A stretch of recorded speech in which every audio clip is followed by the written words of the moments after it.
was actually. Yeah. Thank you. Thank you, Edward. That was perfectly put. Show me your religion. I was going to say something to Edward. So I have someone in the chat. I'm just curious if people want to chime in on this.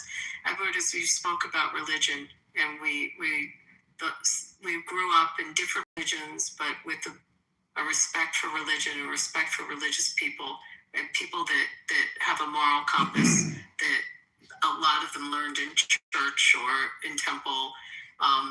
So if someone in the chat saying that no good leader of a country can be religious, that it's their productive to have, or they work against each other. So I've been going back and forth in the chat.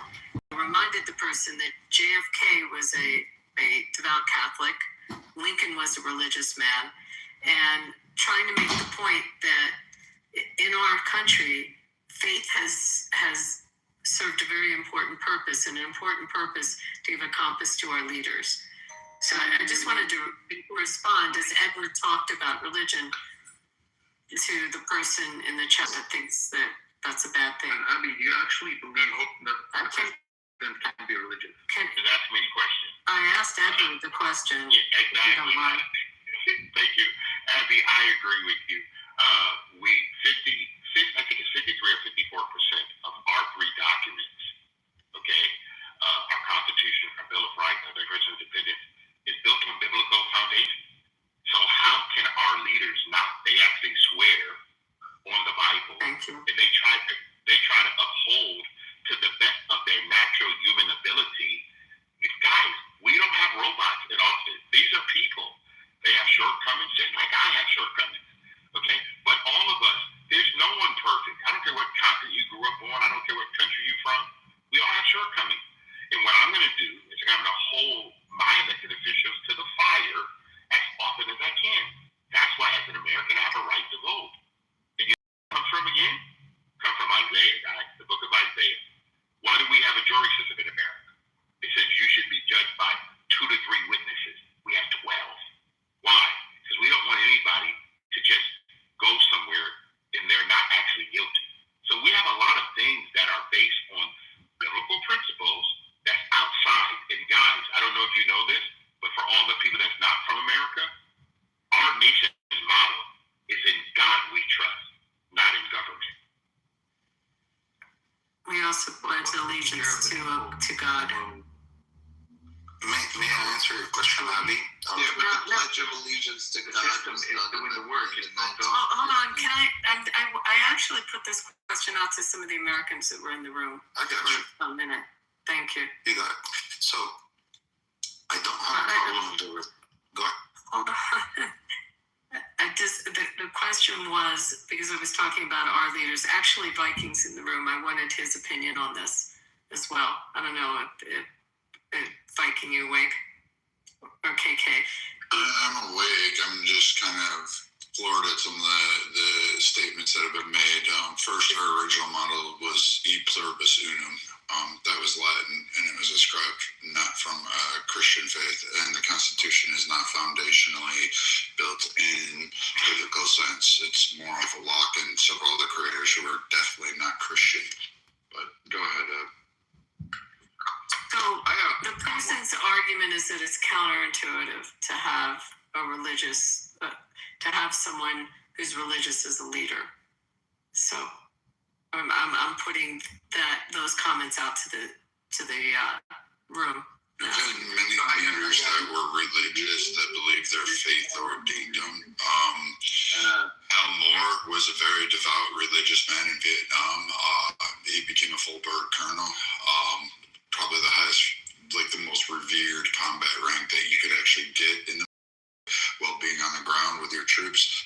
And he was very much a religious individual who went to war.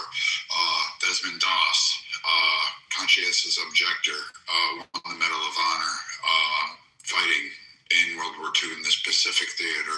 Very keen man of faith who saved, I can't even remember the number of lives in a battle, and went unrecognized. Very humble life, but did not pick up a weapon, did not kill a Japanese person, but it was a extreme of faith, but served, rescued many men under fire, had more courage than some of the men that were on that invasion force. Most would say. So yes, you can follow a leader that's deeply religious. You don't even have to align with them because their goals, their personal belief may be rooted in religion, but they're not necessarily going to just base every decision off of a Bible. They're going to believe what they believe is morally good and best for either the unit, the nation at large. I used to give a little bit of credence to that concept where they said that the religion provides morals, and like, oh, you think people would have no morals without religion? And I don't think that that's necessarily true that they wouldn't without religion, but I think the last couple decades is like a little exercise in the practice of that concept of how people would be like without the moral framework that religion provides. If you just take a look around at the world today, it depends. Like most people, when they say there would be no morality, are referring to the Abrahamic religions, but that's not true because there was morality in Native American, Indigenous tribe, Peruvian tribes. Yes, they did some egregious stuff by our today's morality. savages. But we were also savages back then too. Not really. Early Christians were not really nice, especially in the revolution, the revolts in Rome.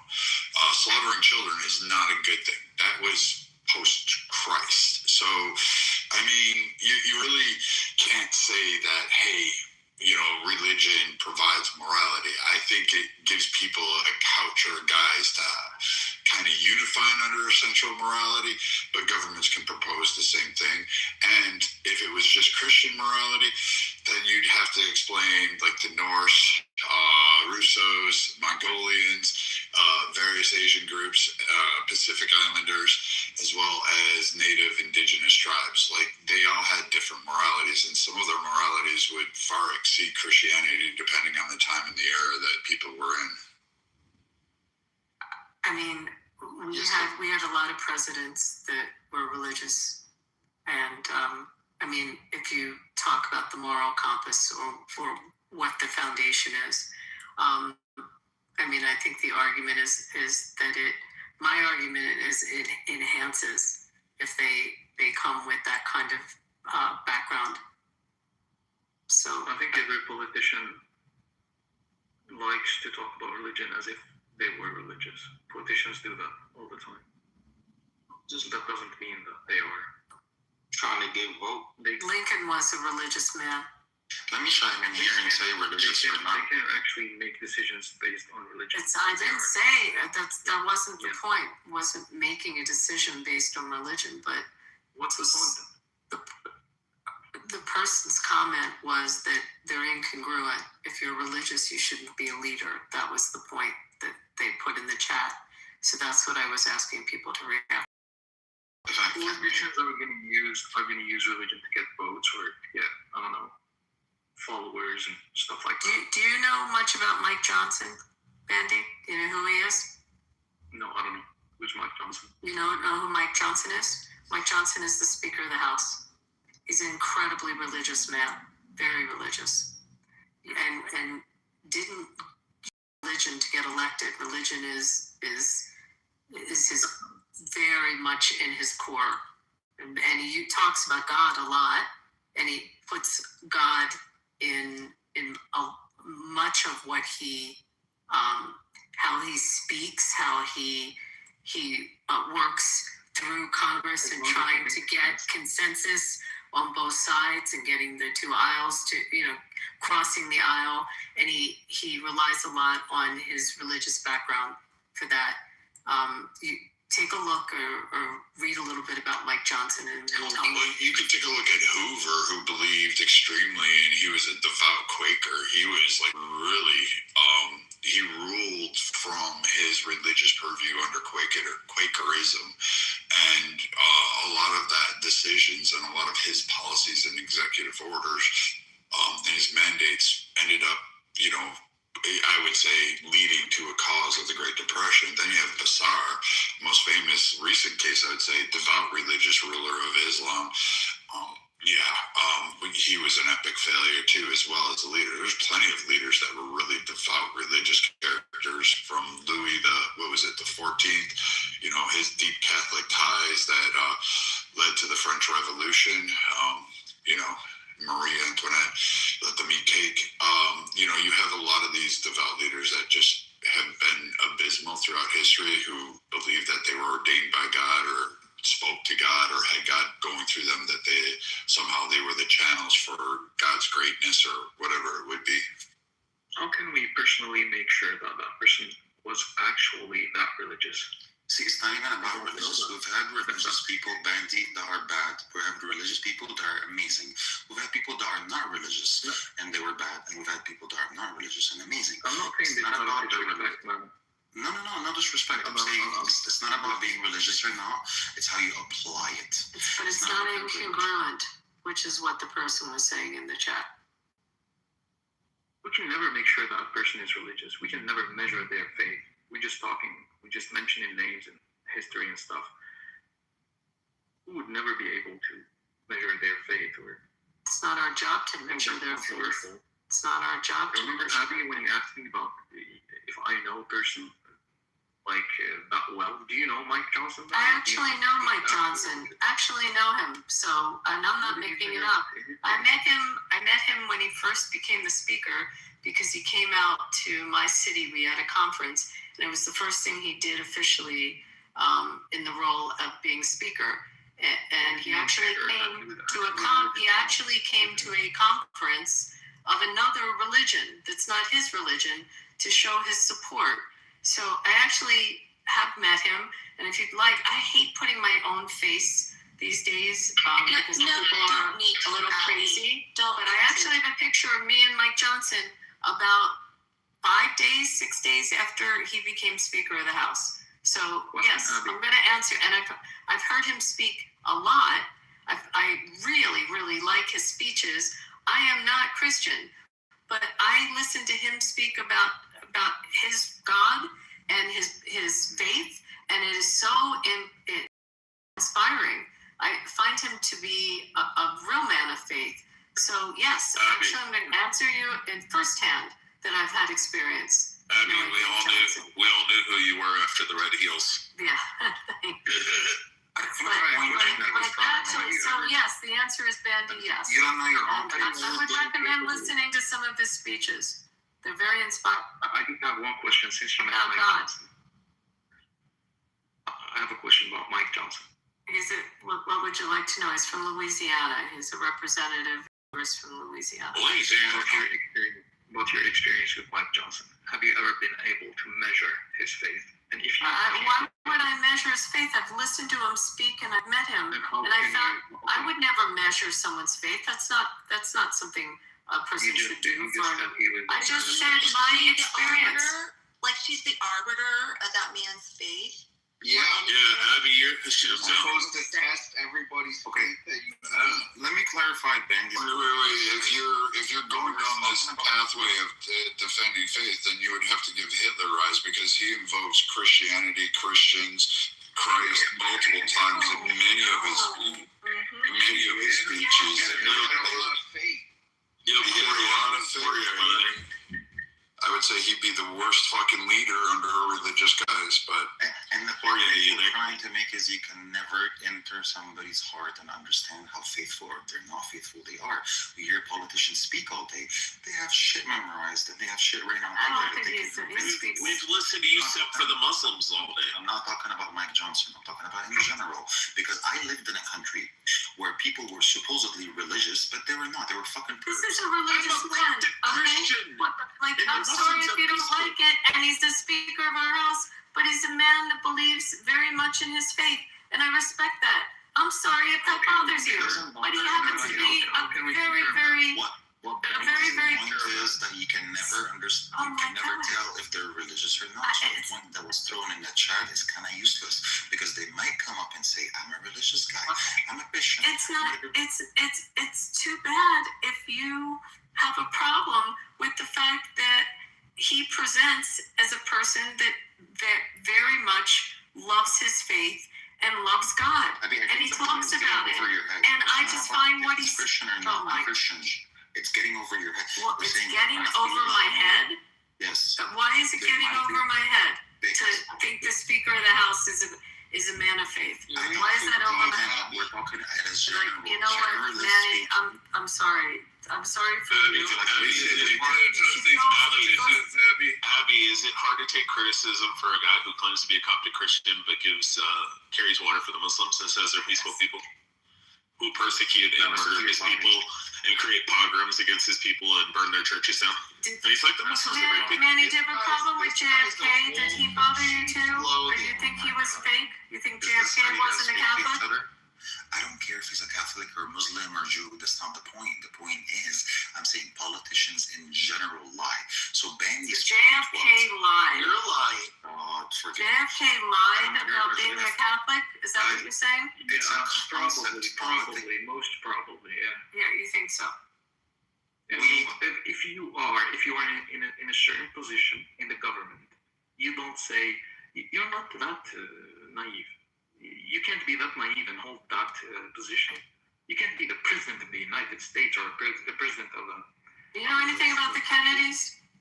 And be like. Do you know about the Kennedys, Bandy? You didn't know who Mike Johnson was. Do you know anything about the Do you know Kennedys? anything about the history of our countries? No. You only know about America and you want showing how you Deflect. You're speak about deflecting. the concept, Abby. Speak about the concept. But I might know Someone's JFK better than you. clothing is falling off. The true colors are Cute, coming KK. out. You're so cute. Oh yeah, and you were talking down. Grow up and have a useful Don't conversation. think we didn't catch that shit. Grow up. Oh, grow up. To the speakers, yes. I can grow up very easily. Very easily. Not the way you're Call your speaking. shit Not out the mocking. easily. You two are sitting here telling Abby that she has to be wrong because what she thinks and her experience with that person. You're so egotistical. I'm not talking about that person. I was talking about the concept of politicians, about the Christian in the chat. Politicians. It's getting over your head too. Religious or Catholic or whatever. You are trying to tell her how she feels and what her position is and how her relationship, what she knows of him is wrong. When you Didn't happen. We're talking about the question in the chat. You're just not keeping up. And yours is the truth, right? The question in the chat was about any leader being religious, and we're saying we never know if any leader in the world in any capacity is religious. You'll know them. You will know them by their Shut fruits. your mouth, Pepe. You will know them by their fruits. So I'll give you another one that I actually knew, and he passed away recently. I was involved in a documentary about his life, and that's Joe Lieberman, who was a religious Jewish man, who was a senator from Connecticut, and an excellent senator. He actually ran for vice president of the United States. He was very, very strong in his faith and followed his faith. He was a very honorable man, a very trustworthy man, and you want to just shit on him or shit on anyone because they're in government. So there's a difference. I call them a statesman. You call them politicians. So we have different ways of looking at someone who serves our country and serves in government. And I mean, just I can start rattling off people that have been in our government as statesmen and stateswomen that are people of faith. You gotta realize though, these guys are coming from the Middle East, so their expectation for someone Northeast Africa. is extremely low. So I think They're mostly Egyptians. Needs to get on this. And they're all Muslims. Whenever you're in a room and you have a Middle East person come in and they start derailing and trolling the way these guys are, they're just here to waste our time. You're so smart. Thank you. Okay. Yeah. We were answering a question in the chat was. Can we get back to how great the United States and Israel is, and how shitty Iran and all the Middle Eastern Muslim One more countries are? sentence, please, buddy, and I'll shut up after that. The question in the chat was, do we believe that the person should be of belief, should be religious, so he can be a good leader? My answer was no, because it doesn't matter if they're religious or they're not, if they're agnostic, if they're whatever, if they're a tree. Because we never actually know somebody's faith. How do I know that? Because I've lived in different You know them countries. by their fruits. I've seen no, my friend. I've seen You know them by their fruits. Mike Johnson was lived in different places. We know the Speaker of the House. Johnson, but I've met Bill Gates. Are we gonna name drop? No, I'm not name dropping, but I asked about someone who's Speaker of the House. See? With all due respect, I can name meet drop. Jeffrey Epstein? See, you're missing I the have point no, now I didn't, too. unfortunately. You can meet Jeffrey Epstein, but I don't like. Okay. Oh yeah, that's reasonable. Wow, Epstein comments. There comes the Muslim. Have you commented on Epstein? Are you? I call bingo. Once again, he said Muslim little pedophile and shit. Why would I ask him about Muhammad? He said, "Oh no, I respect everybody." I told you I want to disrespect another religion. Guess what? Muhammad was a pedophile. That is correct, but I'm not gonna disrespect anybody. But you did. Yeah, you disrespected Jeffrey Epstein. You just Again, you didn't hear, I repeated the comment in the chat where the person said it was incongruent that a religious person should not be in government. That was the comment in the chat. And I was making the argument that we've had some excellent statesmen in our history, in our country, that have been people of faith. That was the point. Abby, did I you like how understand you what pulled up Brad Jeffrey was saying, Epstein since that you're there's Jewish? also been bad people, but I made the point that we had excellent presidents and people in our nation that have been people of faith. Abby, did you like And how your question, whether you're someone saying like John F. Kennedy Abby? was a Catholic is just Abby. astounding. Abby, did you like how you're Jewish and he had to pull out the Jeffrey Epstein on you? Yep. Spoken like a true Muslim. I told you. Sheep's coming off. Yeah. You guys are really ignorant. I put you at that too that I had some. Man, so Yeah. But here That's you all are. you can do. You can mock. But here you Oh, actually so now you're disrespecting us too. You're mocking. I can disrespect people. I'm not gonna disrespect Other other people people. having religious like Iran, like respects beliefs. Hey, can we get back to the room about Thank you guys for how having me great? on stage. I'll leave. Yeah.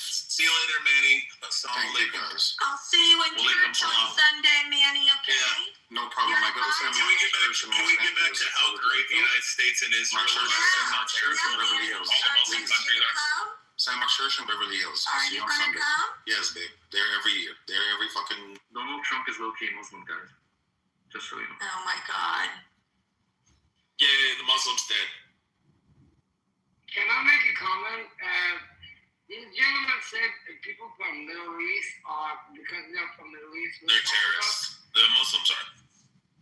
Not the Christians or the Jews. doesn't matter the religion. You including everybody. So whoever necessarily. No, I said Muslims are terrorists. It's not specifically Muslim. Yeah, it's mostly Muslims, like 99.9%. So you don't think American people, European people do not terrorists? No, we're not terrorists because we're Christians. We don't have none. No, not in comparison with like the Muslims. The Muslims are almost all terrorists. I'm Baha'i. I'm not even. Oh, you're a Baha'i. You're like a coexist faggot like Manny. Like, oh, I have a picture of Jesus on the wall and Assalamu alaikum. You're still based on Islam, the Baha'i. They have a beautiful temple in Haifa. Yeah, they're the big lotus temples down in New Delhi. They're a bunch of weirdos. They're a Muslim-based religion. No, not really. yes, they are, Gabriel. They came out of Iran, and then they mostly moved down to Iran Iran. is not Muslim either. Persia, I didn't say they were fucking Arab, Gabriel. I think just look. I think Felicia and Wait, because one mic, can we have one mic on Gabriel right now? Yeah, I mean, Baha'is don't have basic rights. Your name is not Gabriel. Masha, shut the fuck up. what I have to say is just uncharacteristically brief. The Baha'i are not Muslim. It's not based on Islam. The Muslim. Do they accept Muhammad as a prophet? Yes. It's weird. You They're like a mix between Zoroastrian Islam. That's all they are. And then they mix in Judaism and Christianity. One mic at a time, please, on this. It's a little bit like saying the Unitarians or the Universalists are based on Islam. They're not, right? They're just kind of like Unitarians adhere to Muhammad being a prophet. The Baha'i do. There's that, right, Gabriel? Have it your way. Well, I mean, it is true, Gabriel. It's accurate. It's going to be big news to them that they're based on this. That's all I'm going to say. It's Islam, Zoroastrianism, and Christianity mixed together. That's all it is. I'm happy. Please stop torturing people. Gabriel just like said that. You're full of hate, man. Muslims are disgusting? Well, my fellow countrymen, most of them are Muslim, and they are so fucking good. They're they're strong, they're stubborn, Yeah, I bet they are. so nice. When they're fucking goats and they're killing Christian. I accept them and I love them. And I'm happy that killing I was Christians? born What here. happened to Yeah, for killing what happened Christians. to the faith of peace? I'm happy that I'm backed up by my Muslim brothers. I'm so happy. Bunch of subs. Yeah, in the 10-year-old. Well, I'm not religious though. I'm not religious though. I'm just low key hiding. You know. You're It's not about the religion, brother. It's all about the money. The whole board is about the money. It's all we fight. All right, I can tell this is the right country for this. Who wants to convert to Islam with me right now? Everybody go. Ready? Who wants to do it? It takes 30 seconds. Everybody make sure not to say salam on to Gabriel since he's a Jew because you're not allowed to say peace. No Nazis. Once you do it, Wait, you're not allowed to say peace to the Jews. That's what Islam said. Peace to the Jews. I say peace to the Jews. You're just supposed to say just walaikum. No, you have to say the shahada with like one witness or something. But nowadays you can just go online and do it. But then the problem is, if you try to leave, they kill you. Yeah, that's in Sahih Bukhari, Volume 4, Book 52. That's not a good brotherhood. Yeah. That's narrated al-Krima. It's like that's narrated al-Krima where Ibn Abbas says that he hears from a messenger that I am. You can check out anytime you like, but you can never leave. It's like the Hotel California. All right, so it's narrated al-Krima, and Ibn Abbas hears from a messenger that Ali is burning people in the neighboring town who are Muslims who left their faith. And Ibn Abbas says, do not give the punishment that Allah gives in Jahannam. But if I were there, I'd do as Muhammad commanded and I would kill them. You're so obsessed, man. Have you gone over what the men of Al-Zut did to the Prophet yet? Oh, it was amazing. Oh my God, I loved it. Where they anally penetrated and raped him. That video where what's his name goes over it? David Wood, yeah. The amusement. What's that? David Wood. Yeah, it is his face. Like just his face is priceless when he talks about it.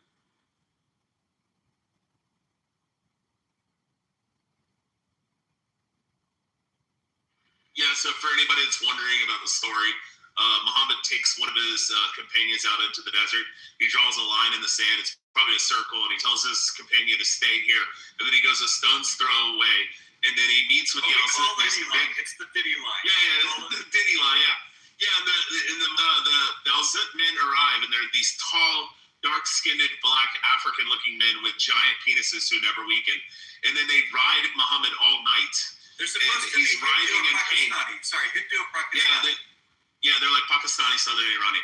And then, so they actually exist today. I can't remember the name of them. But, and you can see them. They're like these tall, dark-skinned looking, like Indian mixed African-looking guys. And they're believed to come from Egypt or like Sudan. And then they migrated over to like India, a mix of Indian and Pakistani people.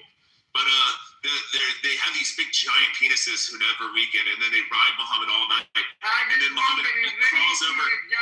It says, hold on, Sharamuta. And then it says that the Al-Zut come over and they try to attack the companion, but they can't pass the Diddy line. And they're trying to grab him. And the companion sits down to cover his rectum to sit on the sand. And then they go back to riding Muhammad until the sun comes up. And then Muhammad crawls over and he lays his head in his companion's lap. So where did you get your information from? It's hadith. It's Sahih too.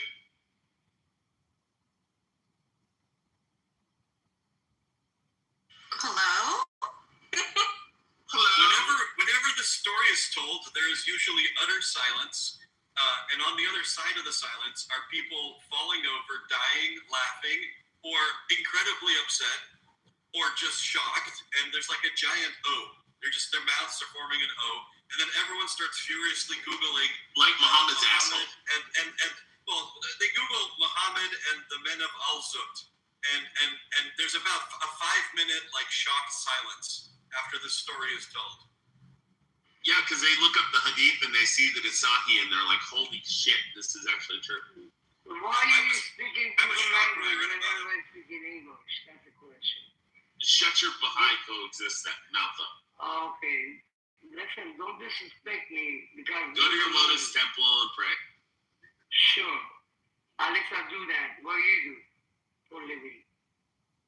Lies and well, I'm not a Muslim terrorist and I don't believe in Prophet Muhammad. I think that he's a sharmuta burning in hell.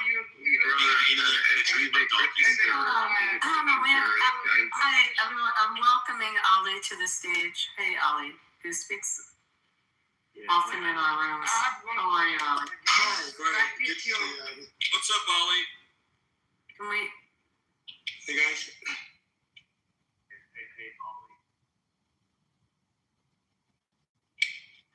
We're just talking about how dirty Prophet Muhammad is, Ali. We were just wondering, are you practicing religion, buddy?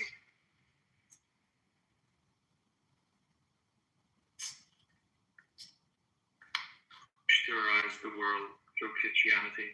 Actually, Bandy, I'm a messy Jew. Thank you very much. Halakhically Jewish, but I'm in a Jewish state. I'm like the best of two worlds. Yeah.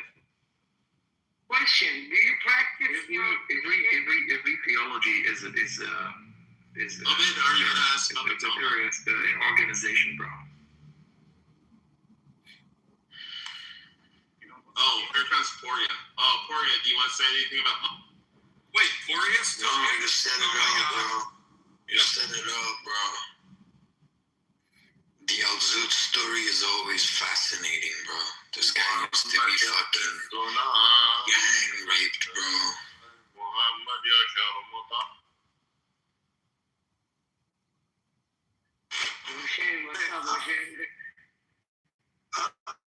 Amit, Yes, what is sir. your guess? Please go ahead and finish. No, you said you called my comment. You called my number.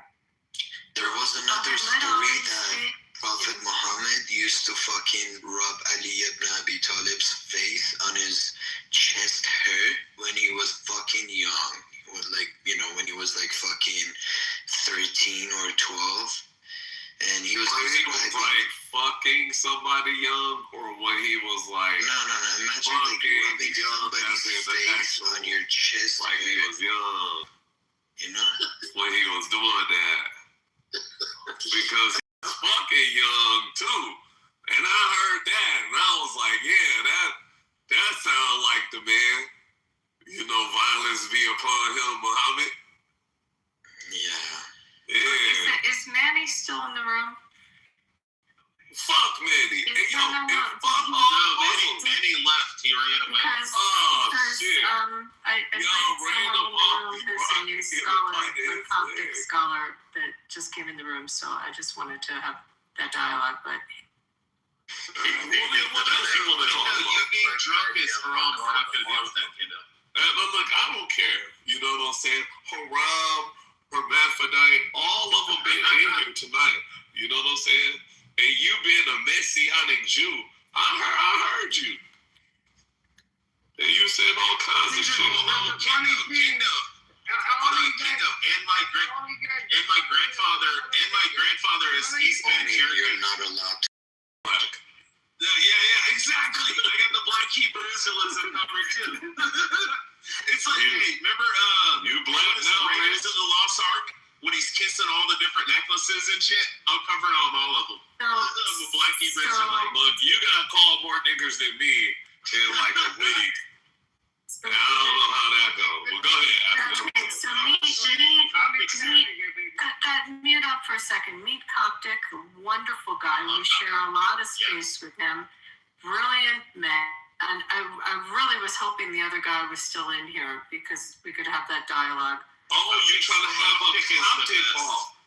Hey, Coptic, can you imagine not saying as a Coptic Christian that Muhammad is not a bin son, or that he's not a prophet? Like, we have this guy Manny that's like, oh, I'm a Coptic Christian. I'm like, yo, would you like say that Muhammad is not a prophet? And he's like, I would never disrespect someone else's religion. Yeah, that's insane. That's insane. Yeah, I've been Coptic like 5 years on here. You sometimes get like insane people, right, who call themselves Copts. Of course, us Copts, we're the greatest anti-Islam. Like we can't stand Islam. Maybe the Sikhs. The Sikhs are a little more than young. They want to murder everything. I would say it's like the Copts in this. Like, yeah, we've suffered so much from that. Yeah, they can't stand these people. Did you ever hear about the Sikh? Did you ever hear about the Sikh guy? There was a British commander who went into the Sikh village and he massacred a bunch of people. And the Sikh dude took a book and he put a knife or a pistol in it. I think he put a pistol in it. And he went back to England, followed him back to England, and followed him for 25 years until he had the perfect opportunity that he killed him. I love that guy. Yeah, I saw that. But yeah, I mean, He followed him for 25 years. Yeah. This guy lived a whole fucking I had this old Sikh guy. Just let some other people speak. I had an energy drink. Sorry. Hopefully we can get him back here and I'll have a talk with him about all of that stuff. It's crazy. It's very, very sad. Well, his friends are still in the chat, so why don't you guys ping him back in now? What's he He talking hangs about? out Coptic. His name's Manny, and he hangs out with all Muslim Egyptian. Yeah, I don't like. This is crazy. Like, because us Copts, like, we've suffered so much. Like, we love Israel. We love. We consider like Jews to be our friends, right? Because they've suffered as well, like us, right? We've had 100 Coptic churches that were burned down in the last 10 years only, right, by the Muslim Brotherhood in Egypt. We constantly have Coptic girls being kidnapped, right? From so almost every day we hear news about that. So it's crazy that someone, like Islam or political Islamic groups, and not really be supportive of Israel and not be supportive of the United States and all of that good stuff. Oh, he hated Israel and the U.S. Islam is a religion of peace. But to be clear, right? He doesn't. Like, the majority view within the Coptic community do share my view, right? In that they are supportive of the United States and Israel, and they can't stand political Islam, Muslim Brotherhood, and Islam in general as a religion. Doesn't mean that they have like bigotry against Muslims as people, right? But they don't like the religion itself of Islam and political Islam.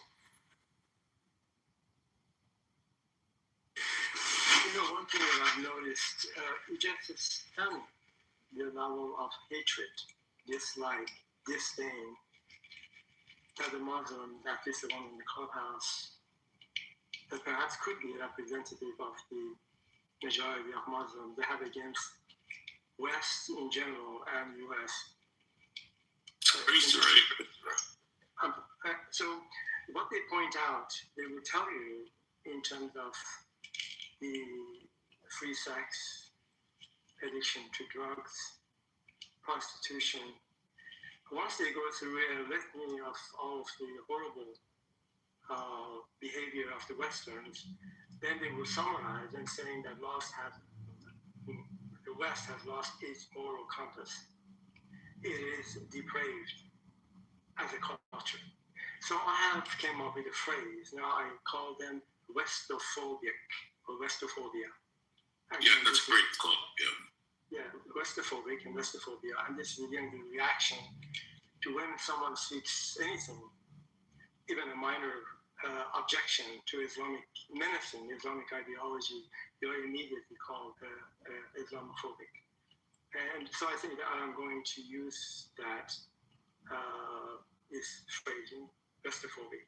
And I really don't understand where are they coming from, because if you look at the plight of the an orderly Muslim in Muslim countries, particularly the six theocratic Islamic Republic Islamic of X and Y and Z, Iran, Yemen, Saudi Arabia,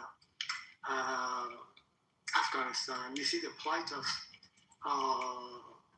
the population, the citizens, are horribly bad, particularly in the area of the consumption of drugs, prostitution, child marriages. Now, of course, the prostitution is kind of packaged in something that you can go to Iran, again, I don't know this firsthand, to any of these religious cities and even non-religious cities. You go to an imam's office, he has a book, like about 300 or 400 pages, and filled up with the pictures of the young women, girls, and you can select one for a price of $10, $20, $50, and you have a temporary marriage with that woman for an hour, a day, or a couple of days, and you pay the price, and off you go. This is a substitution. So the point that I'm trying to make, the ills that they assert that the Western culture is suffering from, exactly, if they look back, they see exactly a mirror of the same thing, and even in more of a dramatic and drastic way, more exaggerated way in these countries. So I don't understand when the comparisons are made. Of course, they don't make a comparison. The reason they cannot make a comparison because in Muslim countries they are very poor, unwilling to keep track of the statistics of child marriages, the rapes, and the rest of it. So they don't have good information. They don't provide good information. They don't have good information. And they purposely, by the way, they don't even have the institution or agencies or departments to keep track of these things. So there is no good number to compare with. Well, of course, in the West, we are maybe not entirely, but substantially the best way we can. We are transparent in keeping track of child molestation, the rapes, and the murder, and the rest of it. So anyway, I just wanted to land with this. It's just some of these people actually live in the United States. They benefit from the fundamentally the establishment clause. The Congress shall make no law respecting the establishment of religion or free exercise thereof. That means they are here and they are enjoying that the First Amendment Establishment Clause is affording them, and they have the audacity to criticize this country in horrible way, absolutely horrible way. I just don't understand it. And anyway, anytime that I have an opportunity, I take a position to show them, tell them how we are. It doesn't make any difference, and debunk their claim, assertions about the West. And with this, so I ask them the question: do you think an American family or European family would not have the same interest of a Muslim family that for the father and the mother to provide for their family, to do their best to raise their children in a good way? So any shape or form you look at it, a typical American family, European family, it's doing just the best they can. Anyway, I just landed it. Yeah, I completely agree, and I always see that when I go back and visit my own country, right? This Westophobia.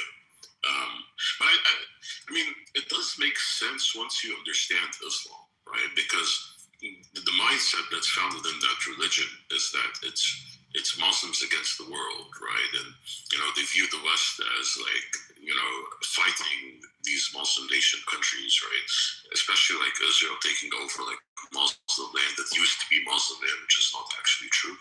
But they'll say, oh, you took our land, so now we have this hatred against you, right? So we have to chant death to America and Israel and hatred towards the Jews, that type of thing. That's the mindset that Islam creates in people, unfortunately. And so that's why they have this hatred. And I completely agree with that. And it's so sad to see people even in the United States. You have Muslim immigrants who keep on chanting death to America, even within the U.S. borders. I was watching a couple of videos of Somali immigrants saying, "Oh, death to America! I would always support any Muslim nation against America if America goes to war." Right?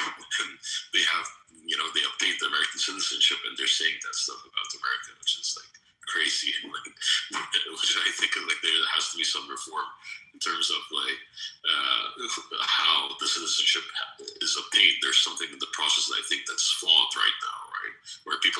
citizenships, and they're not being loyal to the United States and have this hatred towards the United States. I think that's insane. That's crazy. Yeah. Is there a problem with having phobia? Like, yeah, I have Islamophobia. Is there a problem with that? It's just a phobia.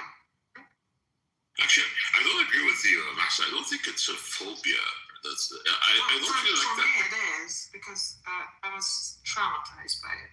No. I understand what you're saying, but I'm saying you have a rational fear of Islam, so it shouldn't be, or a rational hatred of Islam, so it shouldn't be even called a phobia in a way, because it's rational, right? Whatever your thoughts about Islam are, you know. Yeah. Marcel, please go ahead and complete. Go ahead. Yeah, I just, I mean, if someone is hurt by Islam, no one can tell them that you shouldn't be Islamophobia, because they have dealt with it. They have had problems because of that. So they have this phobia, or whatever you call it. So why should it be like Scotland, right? But, I mean, condemned. But there's a problem with this. That is like Islam that caused that, not that person that hasn't done anything wrong. That's feeling. Feelings are not like intentionally. We have that feeling. So I think more of it, we are really a semantic issue in here. When we talk about a phobia, we're talking about an irrational fear of something. So that is what a person like me is being accused of, having an irrational fear of menacing ideology of Islam.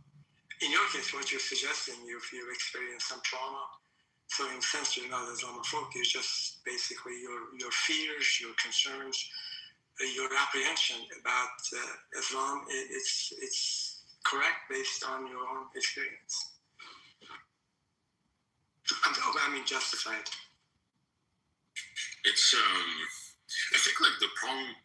I call myself, by the way, an Islamophobe. I am an Islamophobe, right?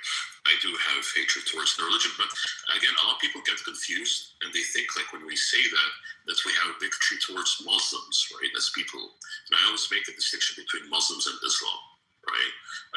So I don't have hatred towards Muslims, of course. Like they're great people. Like majority of them are awesome people, I guess, like very good people. But Islam itself teaches very bad morals and ethics, right, Maso? Or like I'm not afraid of Muslims, but I'm really afraid of Muslims getting power. Anyway. Yeah, you could say that. You can say, yeah, maybe. Yeah. Becoming like a comedian country, right? Yeah. Yeah. When Abby was talking about politicians being religious, I was thinking of it that she thinks that way because she's living in a secular country. That's why she can trust. For me, I cannot, because the Constitution, if it's like not secular, it's really like gives it frightens me. Like if someone that is religious gets the power, it's really scary to me. I haven't thought about it from your perspective. I apologize that I didn't. And I was totally looking at it. No, but you're right. I was looking at it from a U.S. lens completely. And you're right. If I looked at it globally, I'd probably have a different answer. But I value it in the U.S. Like I find it to be a positive. But I really should have thought about the fact that I should have just globally looked at that. Well, if I may, I just looked it up, and Google was hesitant to give me any kind of definitive answer. But since its founding, this is according to Google, since its founding in 700 AD, there have been anywhere from 100 to 300 official wars between Christians and Muslims. That doesn't include various skirmishes, small battles, etc., that the two peoples have fought. And so I myself long ago concluded that these two religions are not compatible. And it's, they call it irreconcilable differences. We don't have to at this point, it's like divorce. The husband and wife can point fingers back and forth, but in the end, that's why the court system came up with irreconcilable differences, because it acknowledges, well, this has been going on so long, and it's now so complicated of who did what to whom that there's no point in even trying to lay blame or find some root cause to this. I think that when it comes to this issue of Christians in Muslim majority countries or Muslims in Christian majority countries, it is human nature, and we all know this, that if you have an area and the number of the minority population increases to where they become the majority, their culture will take over. And it doesn't matter where you are, who you are, if you are white and Christian or black and Christian or any other form of Christian, and you're the majority, your culture will be dominant. Bring it now to the United States. We seem to be one of the few countries, and in Europe, in which we are saying, no, the majority's culture doesn't need to be the only culture that we promote. And now we get this, what they call the salad, instead of the melting pot, we get the, what do they call it, chopped salad or mixed salad approach. And now we get this push to accept these different cultures and even condemn people who don't. That goes against human nature. It goes against centuries and millennium of the way humans have operated on the planet. And no, we don't have to be, at this point, we don't have to point our finger and say, well, you're Islamophobic or you hate Christians. How about we just acknowledge we don't get along? That let's go our separate ways. And this experiment of allowing Muslims to come into the country, the United States, and set up shop isn't working. And that there are how many countries in the Middle East and around the world in which they can go and flourish? How about we acknowledge that? That's where I'm at. KK, when did the sloth get back? Hey, Rich, how are you? Hi, Alan. Sloth from Zootopia. See, Rich, talking about sloth. He's the sloth from Zootopia. You know when he's like stamping the thing with the candy? But see, he talks Rich. so slow. Yeah, but see, Rich. You know how to get him to talk fast, KK? Tell him that you're going to have a breast reduction. He'll start talking real fast. Okay, see, Rich, here's the problem. I just spoke for about 2 or 3 minutes. I made some points, and you instantly invalidate them by your stupid comment. Okay, now listen, I understand you have mental issues. Don't do that anymore. I am cognitive dissonance. I am asking you not to do that. That is a direct request. I am asking nicely. Now, sun is setting, Alan. We will all judge you based on your ability to accommodate a simple request. Can I say something, Abby? I want to respond to someone in the chat, right? Yeah, go ahead. Alan, is it okay? Copter chimes in. Yeah, I'm done. Thank you. Oh, sorry for interrupting. Go ahead, Copter. Yeah, someone is saying it's not Islam itself based on Jewish Sharia that people can marry at the age of 13.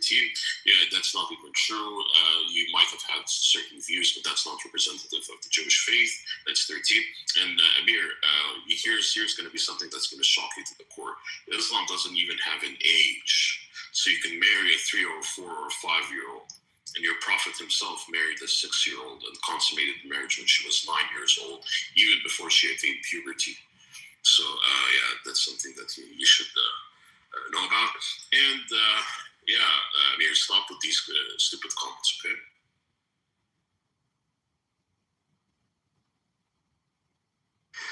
So, Amit, I think about 30 minutes ago, when people were talking about the terrorist activities globally, and they were pointing out that they are by radical Muslims, you objected to that, or you had an opinion. I mean, what is your perspective on the terrorist activities? Let me ask you this question. What percentage of the terrorist activities globally are being carried out by which groups of people? I mean, whether from religious perspective or ideological perspective, what is your guess? And what percentage of it? Let's stick with Islam. What percentage of terrorist activity in globally are being carried out by radical Muslims? Any idea? I think it's the majority, right? Like the majority of terrorist acts that are happening. Yeah, I was asking. I would like to hear what you have to say. I was just asking Amit, you were objecting to when people were talking about this. You took an offense to that. Do you have an idea? Okay, I guess he's on mute. Koptik, please go ahead. Yeah, of course, I think it's the majority. I mean, I actually don't really like the term, by the way, radical Islam, because I do think it is like there are classical formulations and classical views within traditional Islam that do prescribe all of these terrorist acts that have occurred in the past and still do occur in the present. So, like when people say that's radical Islam, no, that is Islam. It's not radical Islam. I'm sorry, like that's been like the offensive jihad, for example, waging war against the infidels. There's a clear consensus from up until modernity, right, that all Muslim scholars held to that view, and they found it to be very clearly demonstrated in the life of the Prophet Muhammad, right, and clearly laid out in the Quran that you should go and fight and kill the infidels wherever you find them. Surah 9 verse 5 should slay them wherever you find them. That's against the polytheists, and that's why the Muslim scholars have said that polytheists are only given two options: either to accept Islam or to be killed, right? The people of the book are given three options. They can pay the jizya. If they don't, they get to be killed. That's been like the clear view within the Muslim community from the 7th up until like modernity. And so that's not radical Islam at all. I agree with it. Let me just backpedal a little bit. What I meant by radical is those are individuals that are actually willing to take action. Okay, yeah. Under the banner of, I'm backpedaling. I'm rephrasing it to kind of come across correctly. So those are people who actually take action. And I think I've heard the numbers, and someone can correct me. I think the population of Muslims is about 2 billion people now globally. So even if there are 10 or 20% of them, let's say stick with the 10, a lower number, of 10% of 2 billion, that makes 200 million individuals who are willing to take actions, terrorist activities, and something like that against the other side. And the other side is, of course, there, as you said it, Islam divides the world from the theological perspective into two groups: Dar al-Islam and Dar al-Halal, or the Kafirs. So there's these two. So that's the opposition that Muslims they desire to conquer and convert with whatever means that they can, and it seeks world domination. So I guess anyways, I'll just we'll stop here. No, I get your point. I think it's like, of course, it's going to be.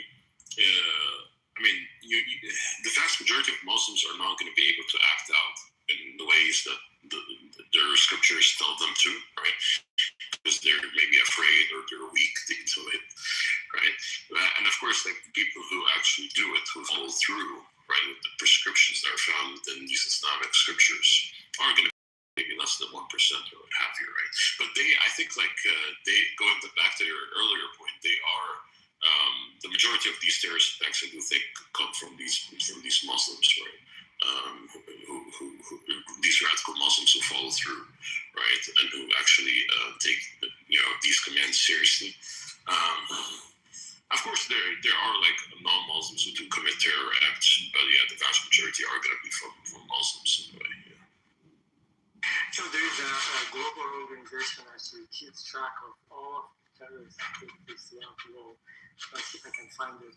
I did express some aspects of some of the actions, terrorist activities, and I'm going to read some of them. And the reason I'm doing this because when a terrorist takes an action, it impacts our societies. We have to do things differently.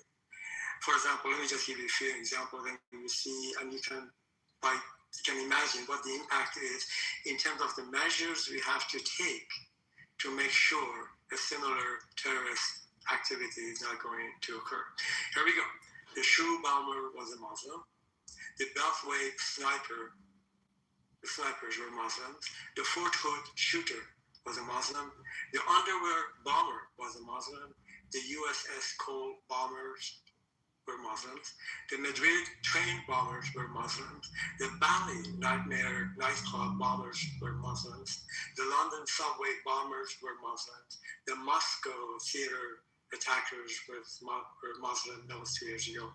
The Boston Marathon bombers were Muslims. The Pan Am Flight 93 bombers were Muslim.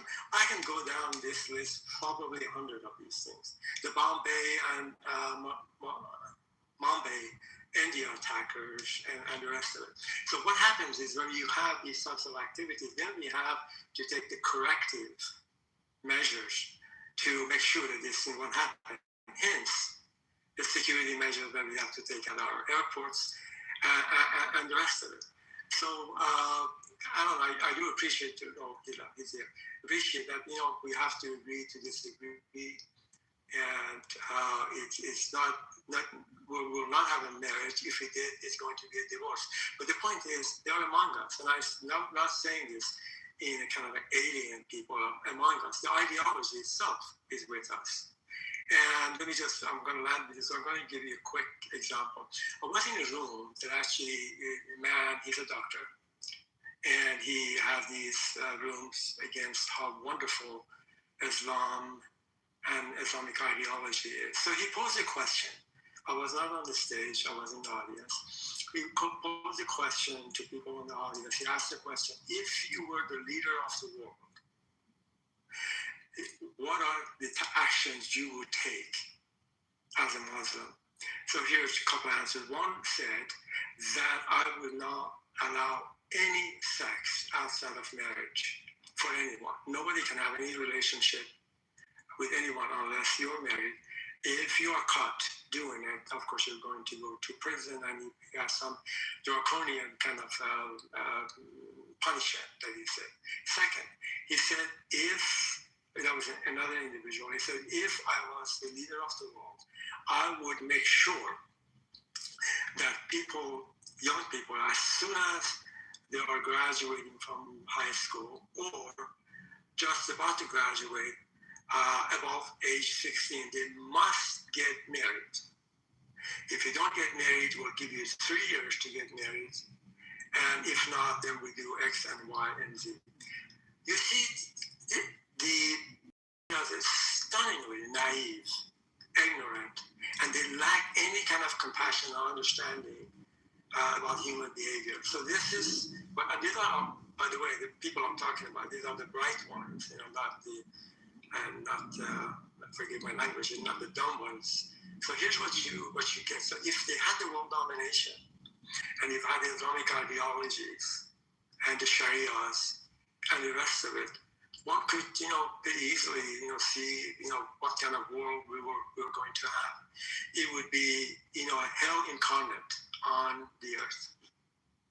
Yeah, absolutely. I agree with everything you just said there, Alan.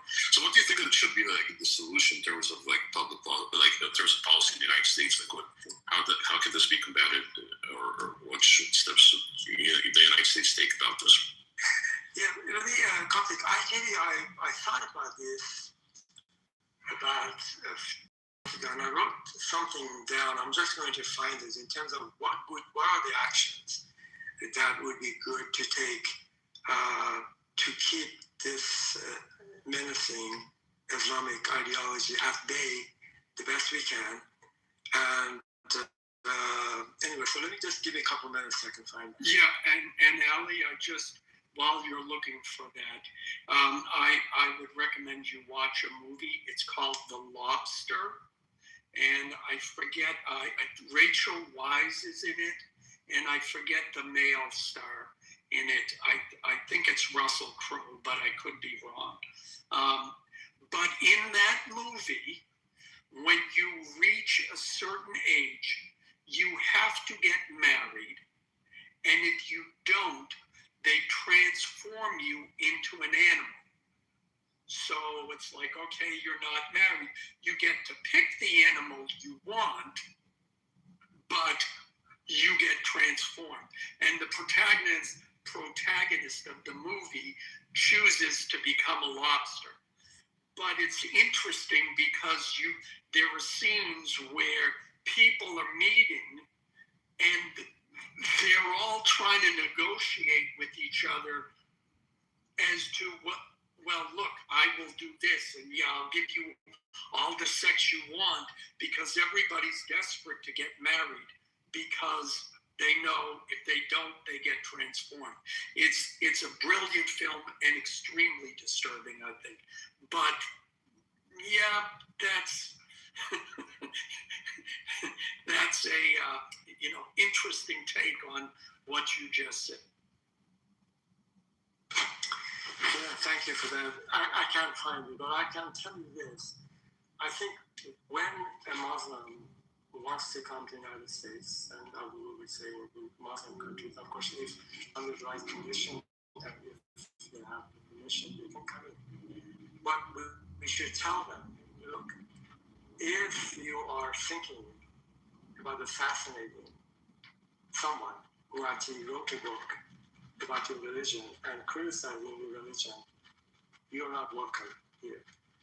If you are going to create some enclave or enclave, however they call it, small community of Muslims who you're going to practice Sharia laws, child marriages, kafir killing, what we will do, we will arrest you, we will take you to the court, we'll have a trial, and if you're convicted, we will send you back. You are absolutely obligated to follow, comply with our secular laws in the United States. Any deviation of that, you will be subjected to the due course of the legal due process, and you will be deported. And a couple of things that the public praying, I really don't understand what compels these Muslim men, and by the way, you never see a Muslim woman in a yoga pants praying with a yoga position in New York Times Square. That would be an interesting scene. But what is this compulsion to gather groups of men in public squares, impeding traffic, pedestrian walking, and what is this about? I certainly would not allow that to happen. They have mosques to go, they have homes, they can go to their home and pray. That seems to me, it may not be legal for anyone to prevent them from. Ali, what country are you referring to? I'm referring to America. Okay, so are you asking what is the motivation of the government to allow it, or what is the motivation of the participants to do it? Let me just give you a little backup here.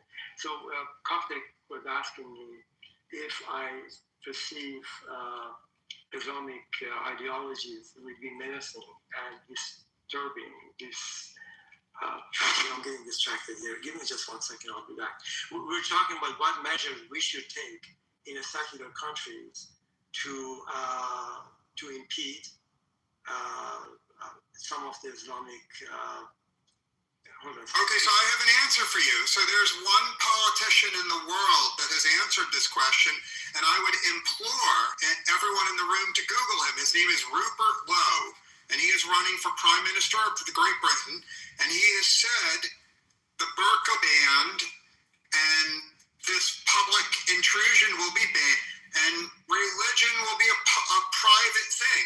And if you care about the survival of Western civilization, I would implore everyone just Google what he's doing in the UK, because I think he provides a great example for all leaders in all of Western civilization. And if he gets elected, this won't happen in the UK. Yeah, I thank you for that. I think there is also a very important politician in Netherlands, which is the same as Holland. Actually, he talks about the concept of de-Islamization of Europe. Oh, Kitover? It's like yes. Yeah. He's really vocal about it, and it makes a lot of sense. And when we say de-Islamization, I think what he's thinking about, really talking about the Islamic practices of Islamic, concepts and principles. And I give some examples of them. I was you're making a good point. This burqa is an example. Public praying in a way that they're doing it. I mean, you can be a Christian or anyone, a Jew, and stand, and take a silent moment. Well, it's much more extreme than that, Ali. I think if you Google it, what's going on in Europe is it's very, very simple, right? In the public schools in many cities in Europe are majority jihadi, and in those public schools, it's easy to confirm, the Muslim boys say to the Christian girls, okay, we're going to beat you up or rape you if you don't convert to Islam. And actually, if you actually Google it, in many middle schools in Germany and Sweden in particular, girls are converting to Islam just to avoid the bullying. And so it's more than just the public professions. The public schools are a vector for forced conversion to Islam. Now, even in this room where people are so smart and knowledgeable, I bet no one else in this room. Well, Reza, did you hear Germany is about to send 700,000 Syrians back to Syria, which is 80% of Syria's population in Germany? Yes. Unfortunately, Reza, I think like the people will claim that the United Kingdom has now been lost in a way, right? Like, it's very, very hard to redeem it in terms of the situation that's going on there, right? But they're still far from that scenario in which the United finds itself in, right? That's very true, and I'm in favor of the U.S. offering asylum to all non-Muslim citizens. Every non-Muslim citizen of the United Kingdom should be offered asylum so they can move to the U.S. on one condition: they all their nuclear weapons with them. Don't leave them there, but let the non-Muslims move to the U.S., bring their nuclear weapons, and then it'll be a lesson to the world. The United Kingdom will be a Muslim country without nuclear weapons. I'm done speaking. I'm happy to. Well, those are interesting ideas. Funny too, but they're not funny, but they're good. Well, I am what is called in America an out-of-the-box thinker. I mean, some people have suggested that one is to know your thoughts, right? I don't like strong views about things. And some people shouldn't really be defined as a religion. More so, it should be like defined as a political ideology, right? And I mean, if you have like this violent political ideology, there are policies I think that can be targeted towards limiting the presence of these political violent ideologies in a way. So I've seen like a lot of political thinkers pose this type of move that can be made, right? Because of course in the United States, freedom of religion is very much preserved, right? But not so much about like these violent political ideologies, which would include things like the KKK or what have you. These are banned, right, or something like that, because they call on for violence. And so like some people have suggested that, should be viewed in that manner. Of course, Islam, by the way, is a political ideology, by the way. It's not merely like a religion. It is also like a political ideology, more so actually it being characterized as political ideology. And one of of violence in a way. So.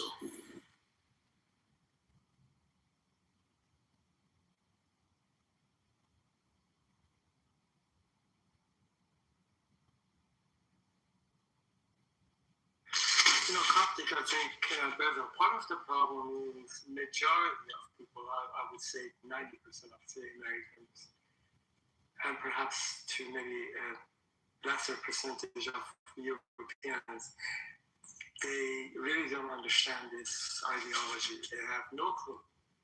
So they look at this religion with baby Buddha and not really particularly, the religion of peace. I would actually, this is not, I got this from somewhere else. Islam claims that it's the religion of peace. That is true. They want a piece of you here and a piece of you there, and you get my just there.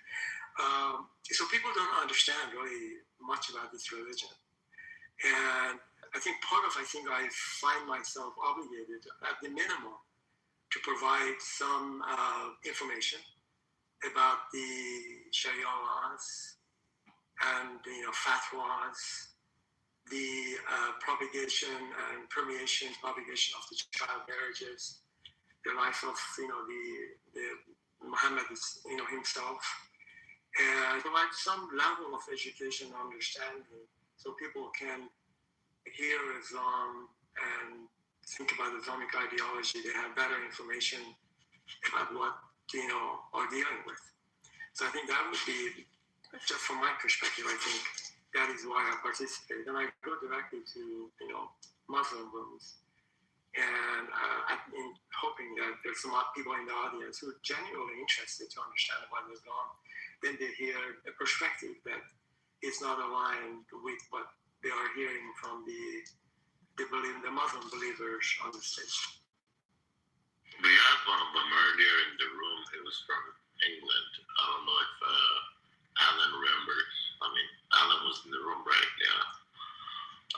We were talking to him. I was talking nonsense, basically. I have a few numbers to share if I can have a minute. Okay, so by the year 2200, that's about 150 years, 170 years from now, if Muslims kept having 2 kids per family in Europe, their numbers would be the same, about 6% of the population. But if they had 3 kids, that's just 1 kid increase, which is highly likely. They would be 50% of the population by 2200. In 500 years, they would be 100% of the population, no matter the percentage of kids they have, even if they had 2.5 kids. You understand this, everybody? Yeah, and are the Christians and Hindus and the Buddhists and the Chinese, have they stopped having children as well? Or are you saying that even though those other groups and races, and let's not forget African Americans, that do they all stop having sex? Or is it just that the Muslims kill everyone who isn't Muslim? Or are you insinuating that they will convert to Islam by force?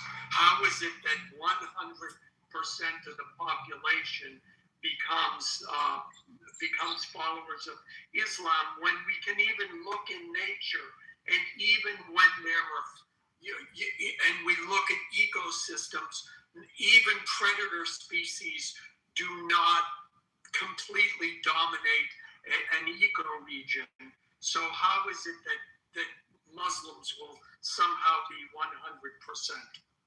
Okay, so these numbers are not do not include convergence. They only include Muslim population increasing. The other population, right now, birth rates in Europe are about 1.5 child per family.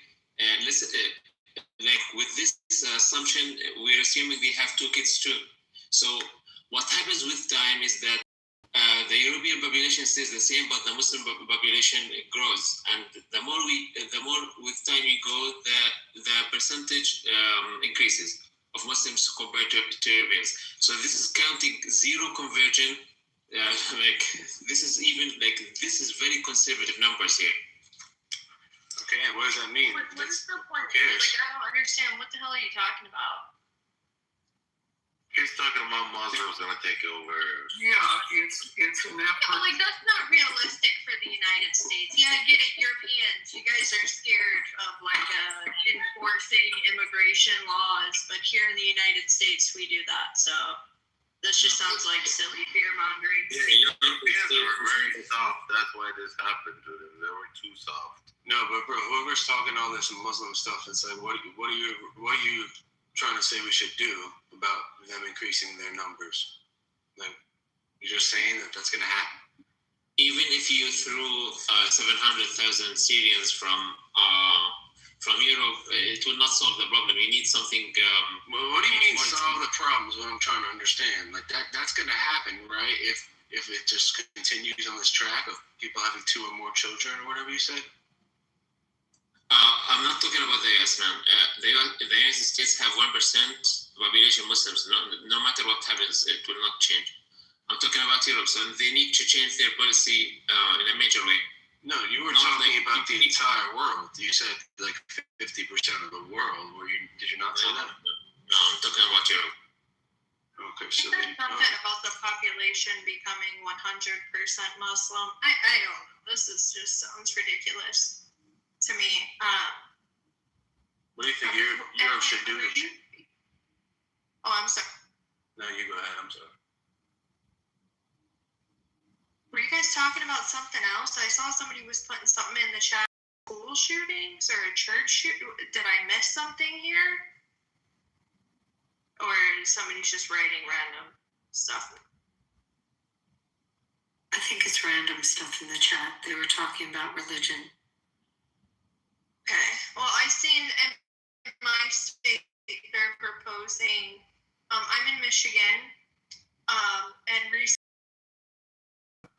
an attack on a religious institute down in southern Michigan, and our lawmakers are moving forward to allow weapons inside the churches to basically protect not just all churches, right? All religious institutes to protect the people. And I found out, actually, the church that I grew up in, I didn't know about this, but about 10 years ago, there was a shooting inside of our church, which is absolutely horrible. But I'm definitely in favor of us having some kind of security inside of our religious institutes. I think it's absolutely ridiculous that we keep seeing an uprise and violence against people just trying to go worship, in whichever way they choose to. Yeah, that was at a synagogue, and we have security and lots of security measures at synagogues around the country. But that particular synagogue, the staff was trained, they had security guards, they had protocols in place. There were little babies, were infants up to 5 years old. It was a daycare and preschool. There's over 100 kids, little kids that were in the building, and they had protocols down so well. They knew, how to evacuate, where to evacuate, and that training is pretty much nationwide throughout North. It's extremely, extremely expensive to go through target hardening all of these faith-based facilities and to train staff and also proper surveillance in to make sure that this doesn't happen again. But that particular incident, thank goodness that was a very aware facility that had protocols in place. The idea that the state wants to help with it is great. The federal government already does. Federal government has a fund. It's somewhere between $700 and $800 million for faith-based at-risk facilities around the country, and to target harden facilities that are at risk. And some states, there's I think maybe 12 states that also go in the state coffer to help. And also just adding on that recently we saw a shooting at a Catholic school. We saw an attack at a Mormon church. So, I mean, there's various faith-based facilities that are going through this process and applying for the grants. Abby, I wanted to respond to this fellow on the stage talking about some of the rules and instructions in the Old Testament. And he gives some examples, but he fails to understand, and he gives some examples in terms of the forms of punishment and I'll cut this short, so just quick answer in here. So anyway, I mean, there is no one in Jewish community that would go and kill another individual because that person, the writer, wrote a book criticizing Judaism. Okay. There is no Jewish individual is going to go kill someone, a kafir, just because a Jewish believer left Judaism. And I can give you examples. Nobody is stoning a woman in Judaism just because they had sex outside of marriage or they were not married. I can give you examples. Now you may find these things in Torah, and they are there in the Old Testament. But the point is, those things are not being practiced, which they are practiced now as we speak. A child marriages, so there's some examples of stoning women. I have an example in Iran for being accused of having sex outside of the marriage, and the rest of it. And there are Muslims who write fatwas left and right against individuals who have spoken against Islamic ideology, or they have written books and articles, and even drew cartoons. So in a sense, you're absolutely incorrect. Apples and oranges. And I give examples why you do not see any examples that I just gave, neither in Christianity or Judaism. But you see it right now as we speak, in this time and era, in some of the Muslim countries. So please stop ranting in the chats because you don't make any sense. No, it's a troll. That's what that is, and it's a lot of it's just bashing, political bashing. However, it's a very serious issue, and unfortunately, the violence has come onto our soil, and we have to take precautions with it. And the fact that people go to church on Sunday or temple on Saturday or a mosque, I guess what's that, Friday, and you go in with the expectation of prayer and in a peaceful moment, and someone comes in and shoots you up, or comes in and attempts to blow up your building. Get countless emails saying that they're going to come in and cause violence to it, and it's just our new normal, and it's very, very bad. Yeah, and to Ali's and your name, the last lady who spoke's point, Ali, I don't think, no disrespect, I agree with you. If I were to have to pick a side, I get what you're saying, but I don't think it does any good saying no Jewish person or no Jewish person in the community would do that, because there's no way you would know that, obviously. And I don't think we stone people. Can I finish?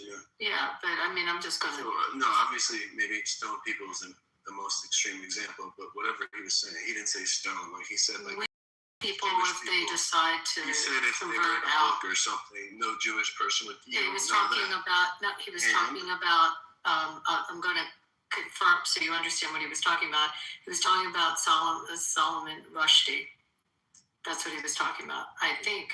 Ali, is that a reference? I mean, in general, I was giving an example. Solomon Rushdie is an example. You have to forgive me, I can't pronounce your name. For example, I have to tell you, you don't find the Jewish community or the Jewish individual will kill anyone because they wrote an anti-Judaism book. They will not kill or put a fatwa or money on someone's head because he drew a picture of Moses, for example. Yeah, that makes sense. Yeah, that's all. I agree with you. So if it is so apples to oranges, like you're saying, which I kind of agree, then there's just I feel like it is important your words. Like don't say like no. You say like no Jewish person in the community would do that because like why even have you don't have to exaggerate if it is. No, I'm not exaggerating. It's not in there. I mean, let me just Yeah, go ahead. unless a Jewish person, and it could be anyone, if they are completely demented, they are psychologically sick.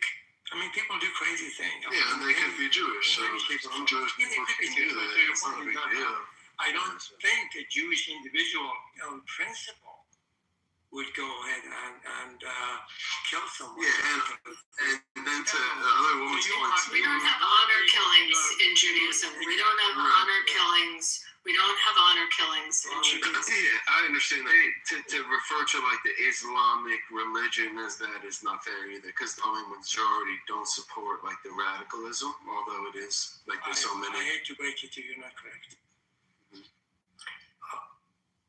So let me land with this. If you're suggesting and a crazy Jewish person could do something horribly bad, hey, I don't know, maybe you will find these types of kind of behavior in all kind of communities and ideology and so on and so forth.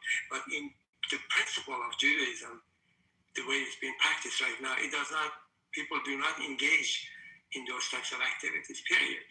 I mean, it's just not there. Yeah, that's different than what I was disagreeing with. I hear you.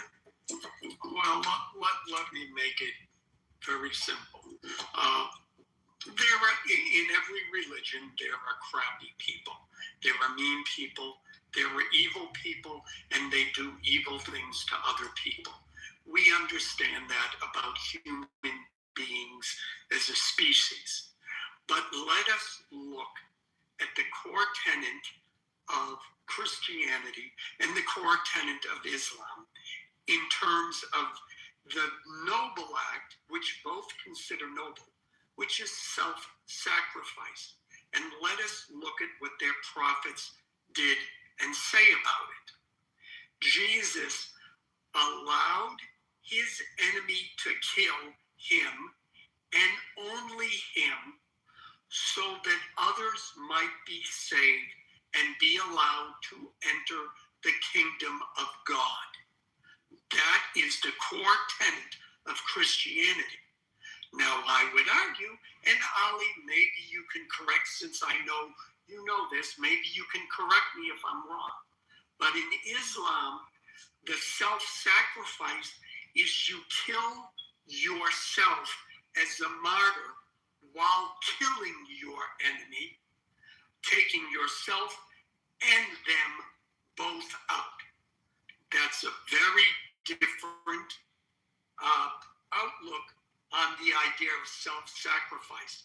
In Christianity, the only person who gets killed is you.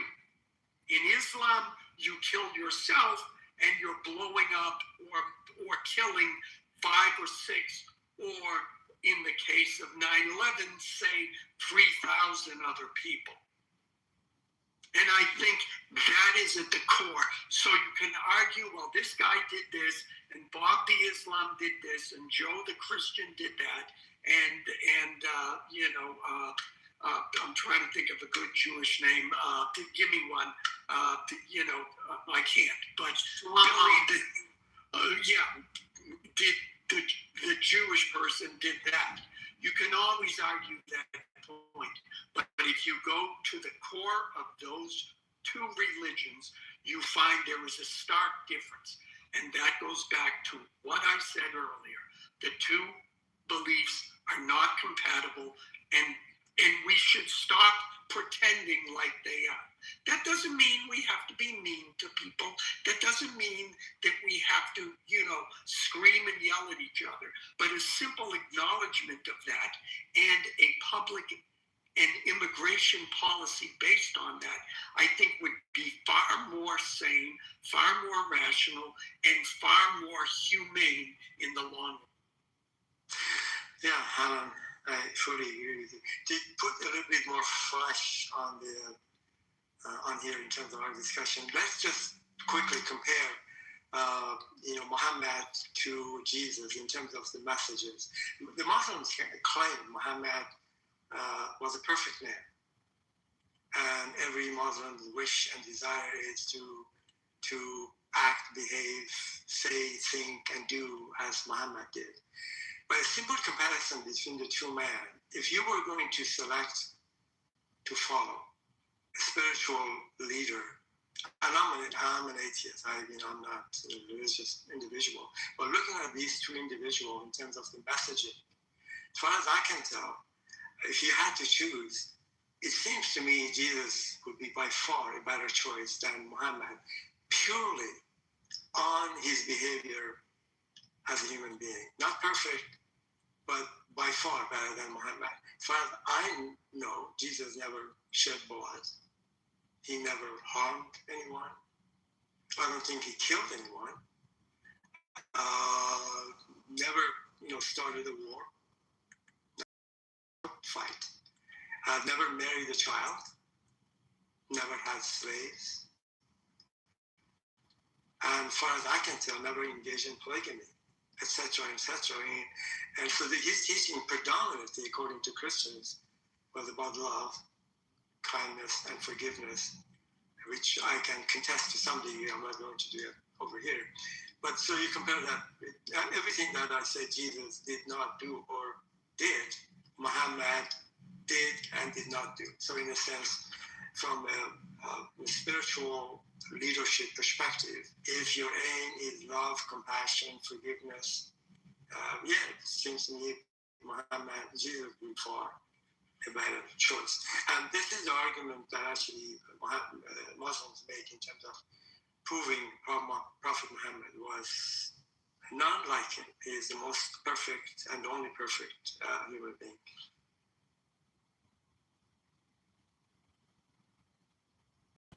And nothing could be further from the truth. The President Trump is so great. Let's.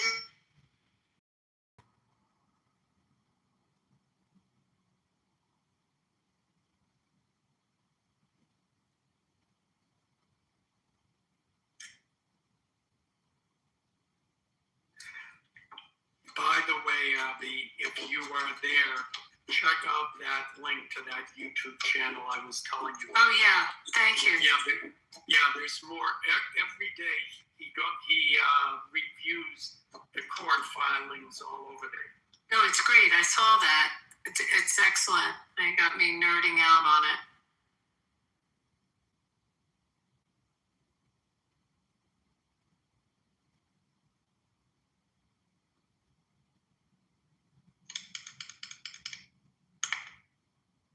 Ellen, great submission. I don't know why people do that. It's fucking weird. Shut that down immediately. What part? The whole tit for tat argument when we started to find out what's happening. Oh, I thought you were being sarcastic, that I was giving Abby an inside message.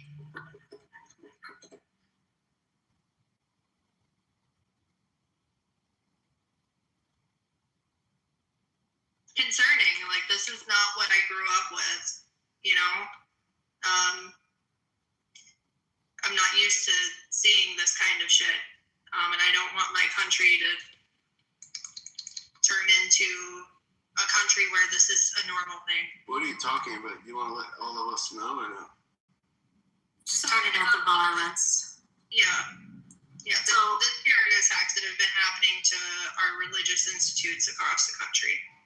I mean, this new generation of children, I'm going to say going up to probably the last 15 years, I'm trying to gauge the age, only know to go into a temple with several armed guards, some dressed like SWAT in front with metal detectors. They don't know, they've never entered a religious institution any other way.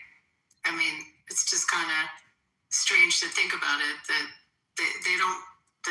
they just don't know what it's like to just be able to freely walk in the building. They've never done it. You know what, Abby? I'm going to recommend another video. If I can get the link on my phone, I will. It's the Dad Saves America YouTube channel, and the specific video says we don't know the meaning of this error for 50 years.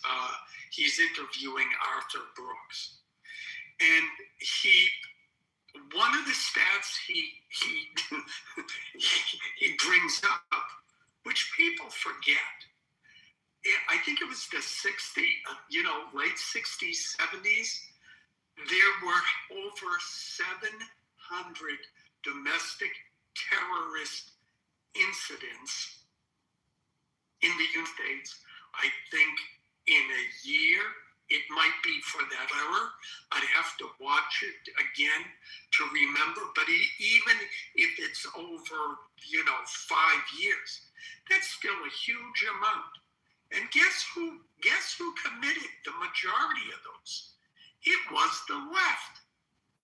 So his main point is that these things go in cycles.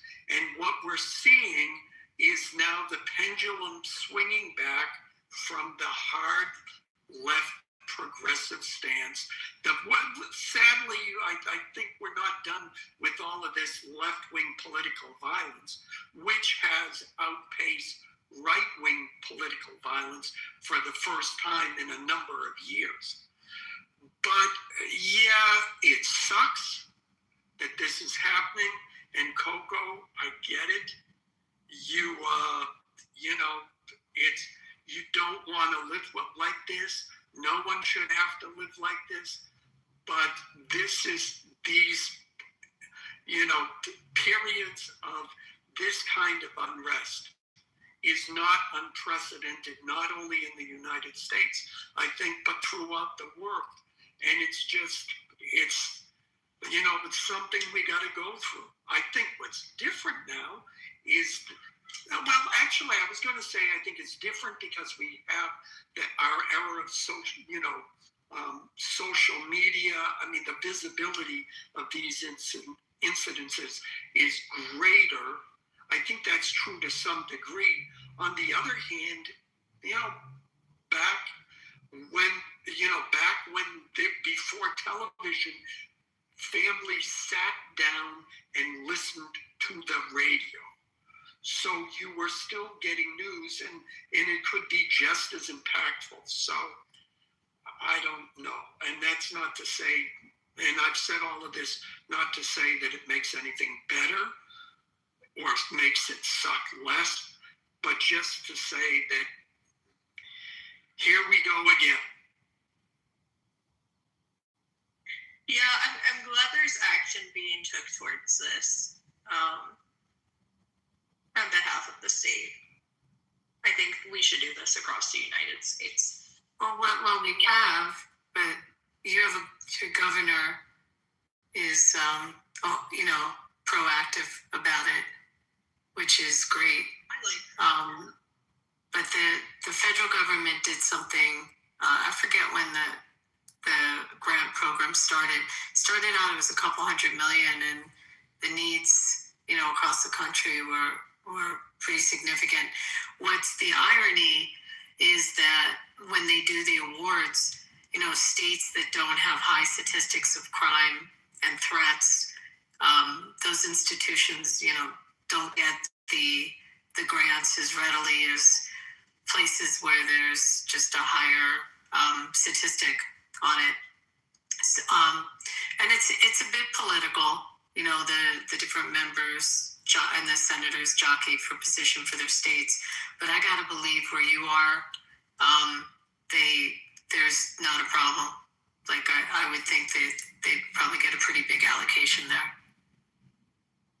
Yeah, I think so too. Between Detroit and Flint and Grand Rapids, there's like a spike in crime. So hopefully it'll just be across all of these regions. People are acting like psychos. just Americans either. I will say I've noticed, at least in the past couple weeks, there's some people that I'm kind of confused that our system has let slip through the cracks, as far as they're not originally from here, right? And the guy who just shot up the university, I think it was in Pennsylvania. No, and there was high school Virginia. students there. In Virginia. Virginia. Dominion. Yeah. So he actually became a citizen in 2016. I was looking into this. And he also committed another terror attack previously, like a year after he became a citizen. They let him out, I believe it was 2021, and now here he is again, committing another fucking terror attack. Why? I'm not sure what's going on there. Do you know what they charge? If we haven't cracked down on immigration, I think these are when President Trump is saying, oh, we want to get the worst of the worst out, well, that looks like the worst of the worst to me. You know? Because the question is, what did he get charged with?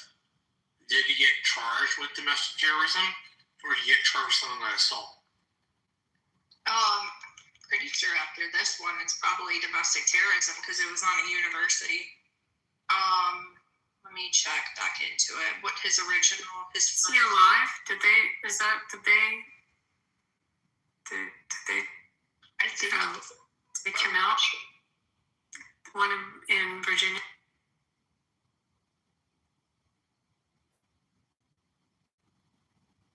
Not sure. I grab it. I truly can't believe that they let millions of people in without any kind of scanning, and then you have to pay $100,000 for an H1 visa per year. Like an AI expert can't get in the country, but you can get somebody off the street without even any verification whatsoever. It's called left-wing logic, Sam. They actually let them in. No, it's called progressive endorsed foreign policy administered by both parties. Like the reason the Trump wing rose up in part was because the establishment Republicans had failed to enforce immigration law. Right? Like that had been a thing, a beat, a drum for all of my lifetime, if not longer. I'm sorry, Marshall. I have to disagree. Trump. We clearly, and here's why. And then I'm going to call you a poo-poo face at the end of this, just for good measure. No, because Trump, you remember, Trump had the asylum seeker rate at the border, on the other side of the border, which was an effective deterrent to people coming, who wanted to come, cross over and say, oh, I'm being threatened in my country, and getting lost in the system. Yeah, you're talking about the Romania-Mexico policy. Correct. Day one, Joe Biden rescinds it, and everyone got the message. Republicans are harder on immigrants. And he tried to use it and got told by the U.S. Supreme Court they could. Say that. Say what? Who? The thing you're referring to is something called Title 42. Title 42 was in place under the Trump administration.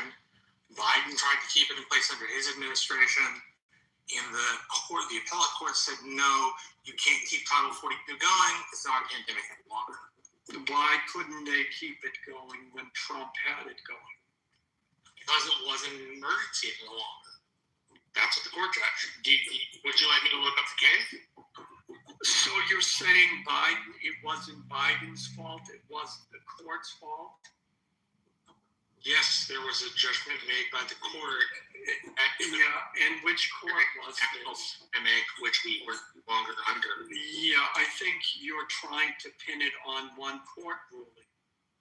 Which is one court ruling, Alan. Yeah, no, it isn't. Yeah, it is. That's the court ruling. So you don't think the Biden administration willfully wanted these people to come in?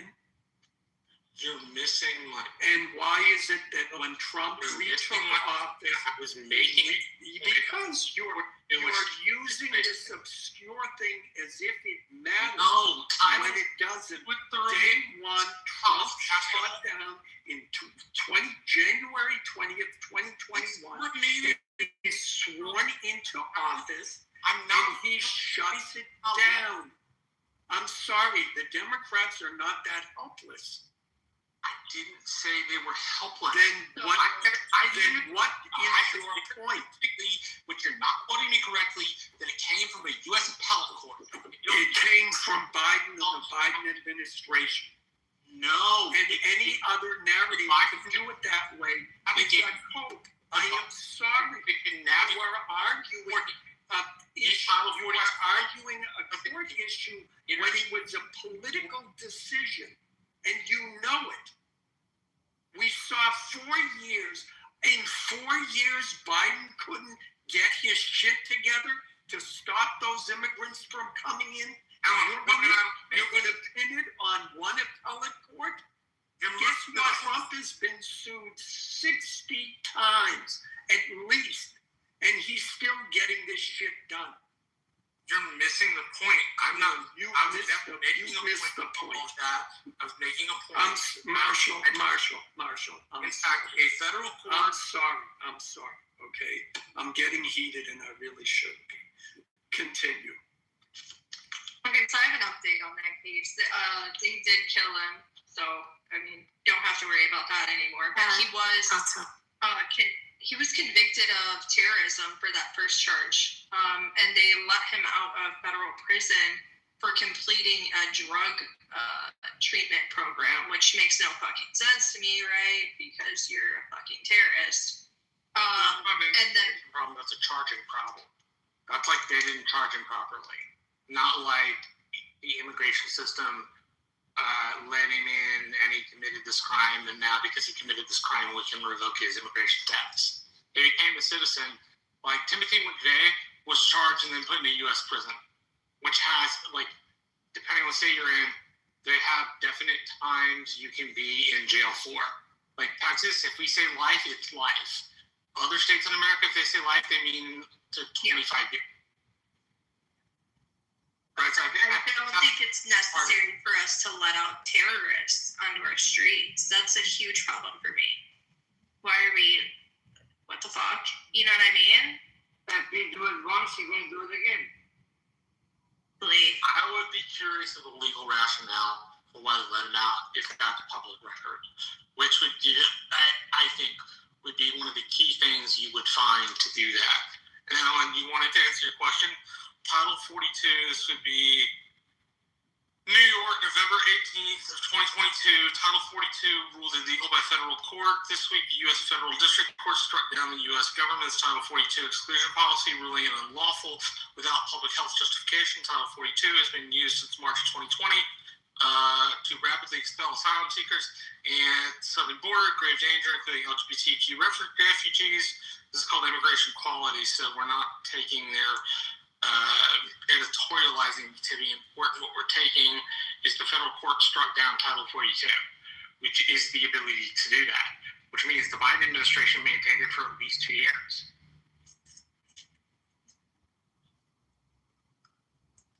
Like that's an important point. Oh, yeah, okay.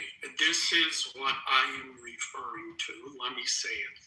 I looked it up. Yes, President Biden immediately acted to suspend the Trump-era Remain in Mexico policy upon officially known as the Migrant Protection Protocols upon taking office in January 2021.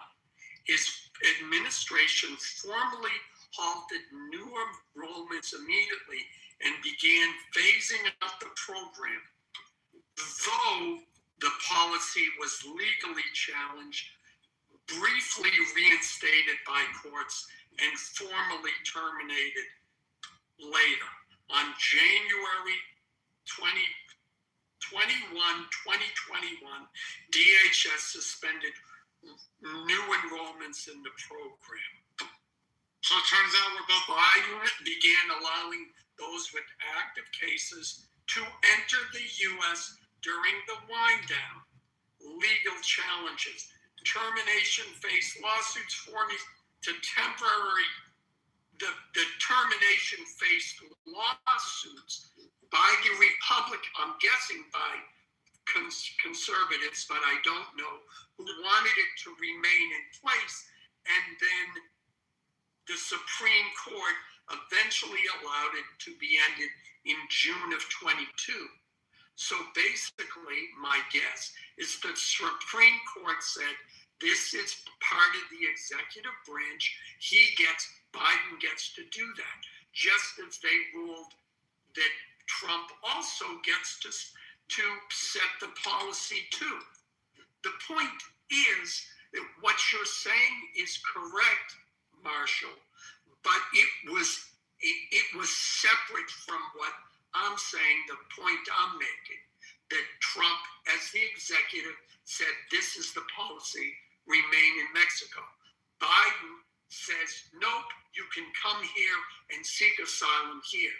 And the main point is that sends a very different message to people around the world, which is under Trump, it's stay away, we're going to make it hard. And under Biden, it's come on down, we're going to make it easier for you to come in. And I think that's an important distinction. I would agree, but I would also say this is like per use for our conversations. we both have been looking at You think?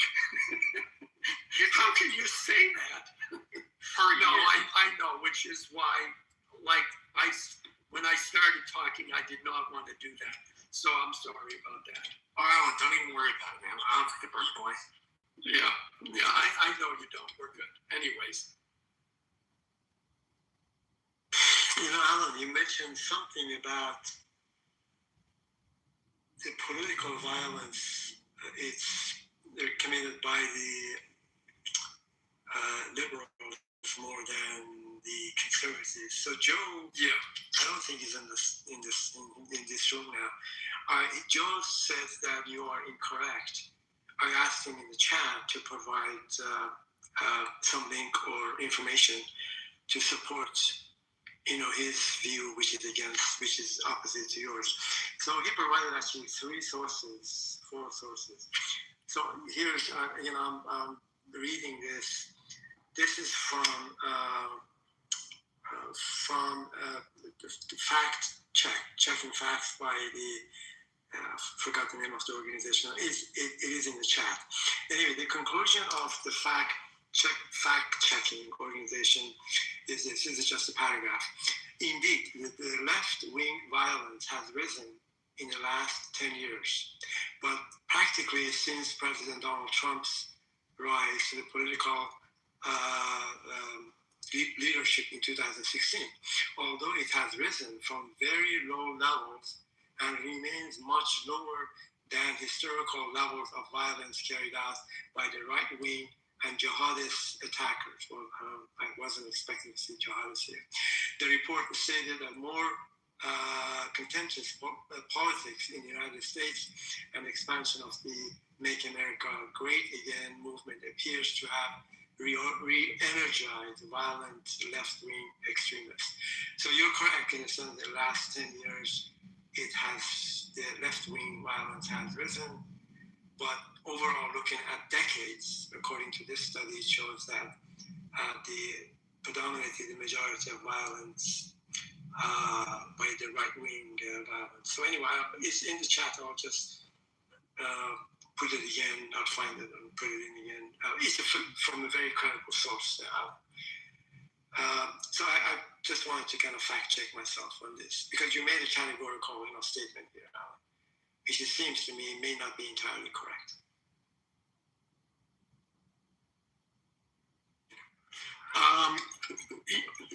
Well, I put a link in the chat that showed that I was referencing. And I would also argue that, first of all, the stats that were included also included jihadist violence, did it not? And was that solely in the United States or worldwide? No, this is again.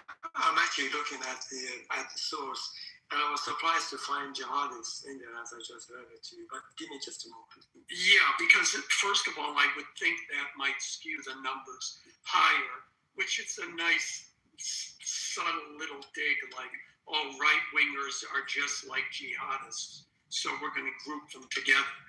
Anyways, that little observation aside, the point I was saying is that and the other thing is, I wonder if the stats that they're still looking at now include the attacks on, for example, Tesla dealerships, on Tesla owners directly, things like that. Those points aside, I'm trying to look it up now, but it's interesting that they don't. I looked up. I did a Google search, and it said, well, it's hard. I said, how many violent incidences were there committed by the left in the 1960s? And it says, well, it's hard to put a. Let me read it exactly. It's hard to put a number on it because much of the violence was directed at property, such as bombings of corporate or government buildings, through violent confrontations and targeted actions. 1960s marked the emergence of extremist, anti-imperialist, socialist, and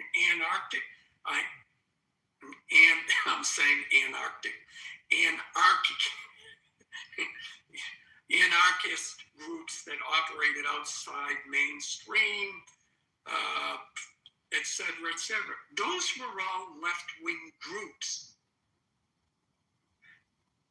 And I know this because that's what they were known for. So, yeah, it's a past. I know what you're saying, Ali, but it's a past that the left divorces itself from. Because, at a certain point in the last 20 years, they've decided that they're the party of morality and benevolence. And so they don't talk about, any of that. But, Alan, I just read the statistic you put here in the chat. This is interesting. But I can't help but notice there's a huge number on the right as well.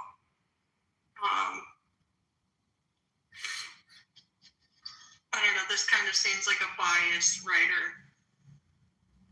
Guys, being on it. So Sam, if you don't mind, let me just wrap this with Coco. Thank you for that. With Alan. So Alan, the source is called the factcheck.org, and what the title here is what we know about political violence in America. So specifically about in the U.S. the factcheck.org, and they look at all kinds of different fact-checking stuff. This one on the political violence in the U.S., and basically one of the conclusions was the one that I read to you, and which is in comparison over decades, the violence by the right wing is much, much higher than the left wing, with the exception of the last 10 years, the left wing actually, the violence has gone up. But again, when you compare the totality of the thing, the violence by the right wing is by far exceeds the left wing. Anyway, did I claim that it was less? No. What I'm saying is that there is a change. And that is correct. But also, I think go ahead. No. Well, that's the thing. I don't think I ever said that that it's greater, but we do see a change, and I think that change is going to continue. Well, actually, the change is. Here's the problem. I've read that study. I'll just say one more sentence. And it's a debunked study. Hold on 1 second. Also, the same article says that their expectation is, from their experience, that the left-wing violence actually will go down. So whether this is true, who knows? Anyway, Sam, please go. I don't really understand when you say left wing, right wing. It's not the same. Like the left wing 20 years ago was very different than what it is now. For example, Bill Maher was a major leftist in 2000, 2010. But right now, the leftists call him right wing for some reason. So, like, the way you think about this thing, you can't be right wing all your entire life. You have to be like, you have to go with how your party is defined. For example, I can be right wing in 2020s, but I can't be right wing in 2010s. I can't be right wing in 2040s, for example, because at that stage you need something else. Yeah, maybe, but the thing is, at any given moment, for example, if I would ask you, what is the Republican, platform? What are the values that a Republican or a right wing holds, and what are the value system that, let's say, left wing or liberal? We can, probably enumerate what these core value systems are in all fields: economic, taxation, immigration, abortion, gender issues, sex issues. So there are, some of these values actually, they remain astonishingly consistent over the decades. But I do get your point. Things change according to the current events, and Bill Maher particularly comes across, I don't want to say right wing, but certainly he is not projecting the image that his political image appear to be different now. There's three aspects to respond to. One, the study in regards to political violence is debunked. I guarantee that the people who cite that study have not actually looked at the individual examples that they point to, because they claim to have looked at, like over 4 figures. But if you actually look piece by piece, they consider stickers on a phone pole, according to the right, as violence. They consider graffiti on the right violence, flags violence. Ironically, if you actually go case by case, they have to broaden the definition so wide to even make it within the same realm of quantity. They have to go to inanimate objects, they have to go to symbolism to just even compare to actual acts where people are getting beat up or killed, or huge sums of financial loss. That's number one. Number two, used a very interesting word, value system. Interestingly enough, I would say that that's actually a right-wing framing of politics, because those that tend to be more liberal or secular, they don't look at politics in terms of values. They look them as just views or policies. They use just very matter-of-fact language. So it just was interesting to use the word values. The value system of a, quote, conservative or right-wing philosophy does have a very high correlation, verging on causation, that people tend to be spiritual, be religious, or at least grew up or were exposed to a very spiritual or religious upbringing or culture or community or family. Because that's foundational, that guides them beyond just politics, which is why, there's the social issues and things like that. But in regards to just principles, parties themselves are just vehicles. They're vehicles to deliver candidates to hopefully cross the finish line by at least 1 inch faster than the opposing vehicle. And in modern politics, attention spans are much shorter, and so platforms have become a lot more simplified. even though the people who most pay attention to politics tend to be more intellectual, which is why there's such a bubble and such a disconnect, and why people are always so shocked by election results, because they don't actually get outside of their echo chamber and talk to normal people who have no clue what we're even referring to. Here's the thing. The modern Republican Party is very, very big tent right now, and we're figuring that out. There are some very steep divisions in regards to foreign policy. However, while that's being sorted out, it's almost unanimously on code in regards to immigration. It's almost unanimously on code in terms of less regulation and less taxation. Basically, government not being as seen and felt in your everyday life. And it seems to be universally on code in terms of just general safety, general law and order, general being protective, being stable, policies towards police, border, etc. And I think that I don't think you could find a Republican that would disagree in those topics. There's a little bit of a dying breed in regards to the lesser spending. I think it used to be that you could say that pretty much all Republicans were in favor of that. I think that it would probably still pull high, but I don't think it actually in practice is an issue that as many people care about very much anymore. So I just don't even mention it. I would say in regards to trade, it's just changed. It's just fundamentally changed, and I don't see that going back. Stephen, let me just go back to the first point you made on the violence. Yeah. Because I think it's really important. I mean, to distinguish and define what's violence. Correct. Because you just have these studies and you have to break it down.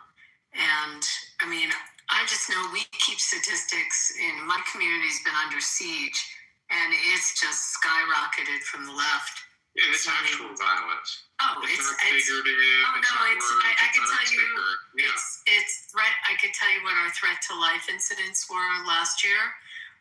What we kind of,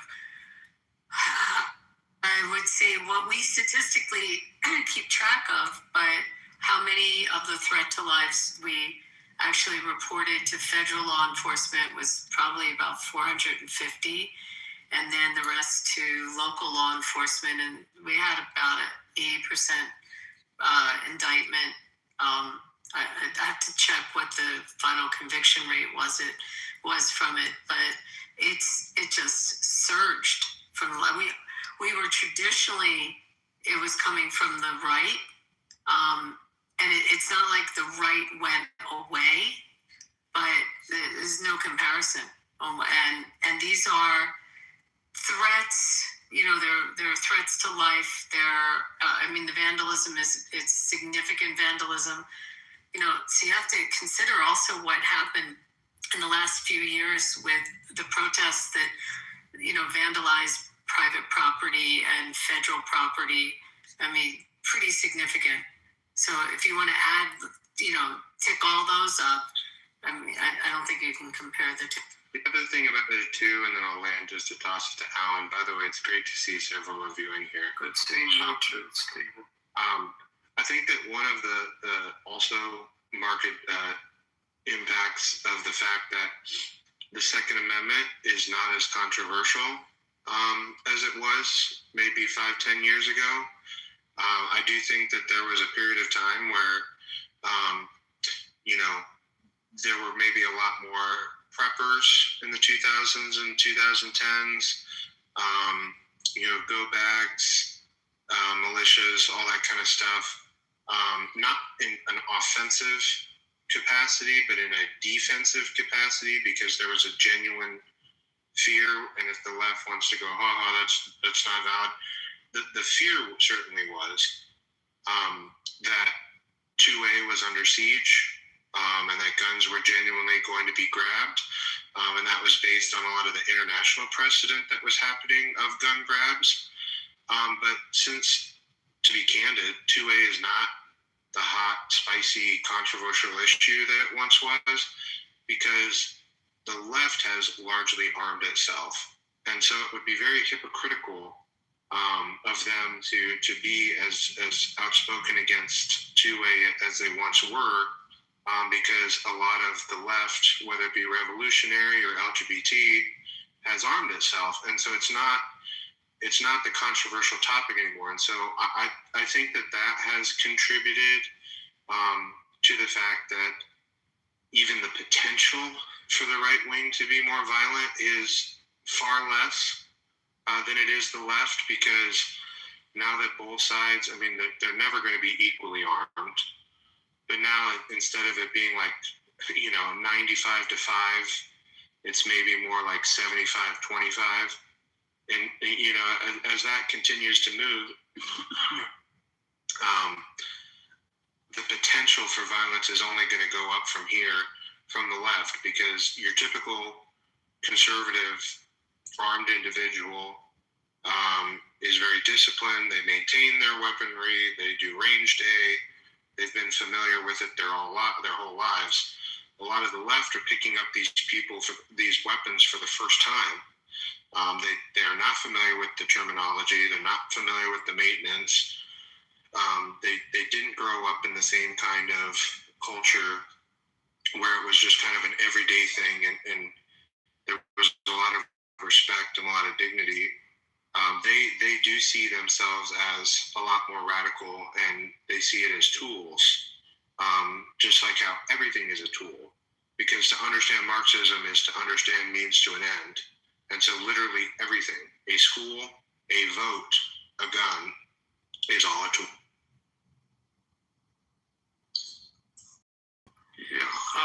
Yeah, I just wanted to add to what you said and what you were saying, Abby. Yeah, how they classify all this stuff is important, and how they report the numbers is important. I forget which year it was, but the Biden administration came out with their crime statistics, and oops, crime went down, but they left out, I think they left out Los Angeles, Chicago, New York or something. Yeah, no, it's a huge reporting problem. I actually have something, I have to look at my notes I saved about that a letter issued from the FBI about the reporting problems. They redid their whole system after that happened. Yeah, but it was like, okay, here's the crime numbers, look it down, and then 2 months later, they include those cities, and the numbers were very different. And you see a lot of that, like you mentioned it, Stephen, like what they consider to be a mass shooting. I forget, it's like 3 or 4 people becomes a mass shooting. And so that gets lumped in with the guy who walks into a school and starts shooting it up. So, once again, we see they're changing definitions to their advantage, which is, good for them. What can I say? But I was also going to say, Allie, I understand where that report is coming from. And so, again, its main thrust is about the change, but I advise isn't the right word. I encourage you to read the rest of it, because did Stephen leave? He left.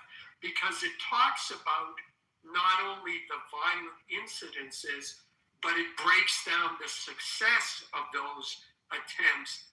And it talks about what Stephen just talked about, that people on the right are better trained in firearms.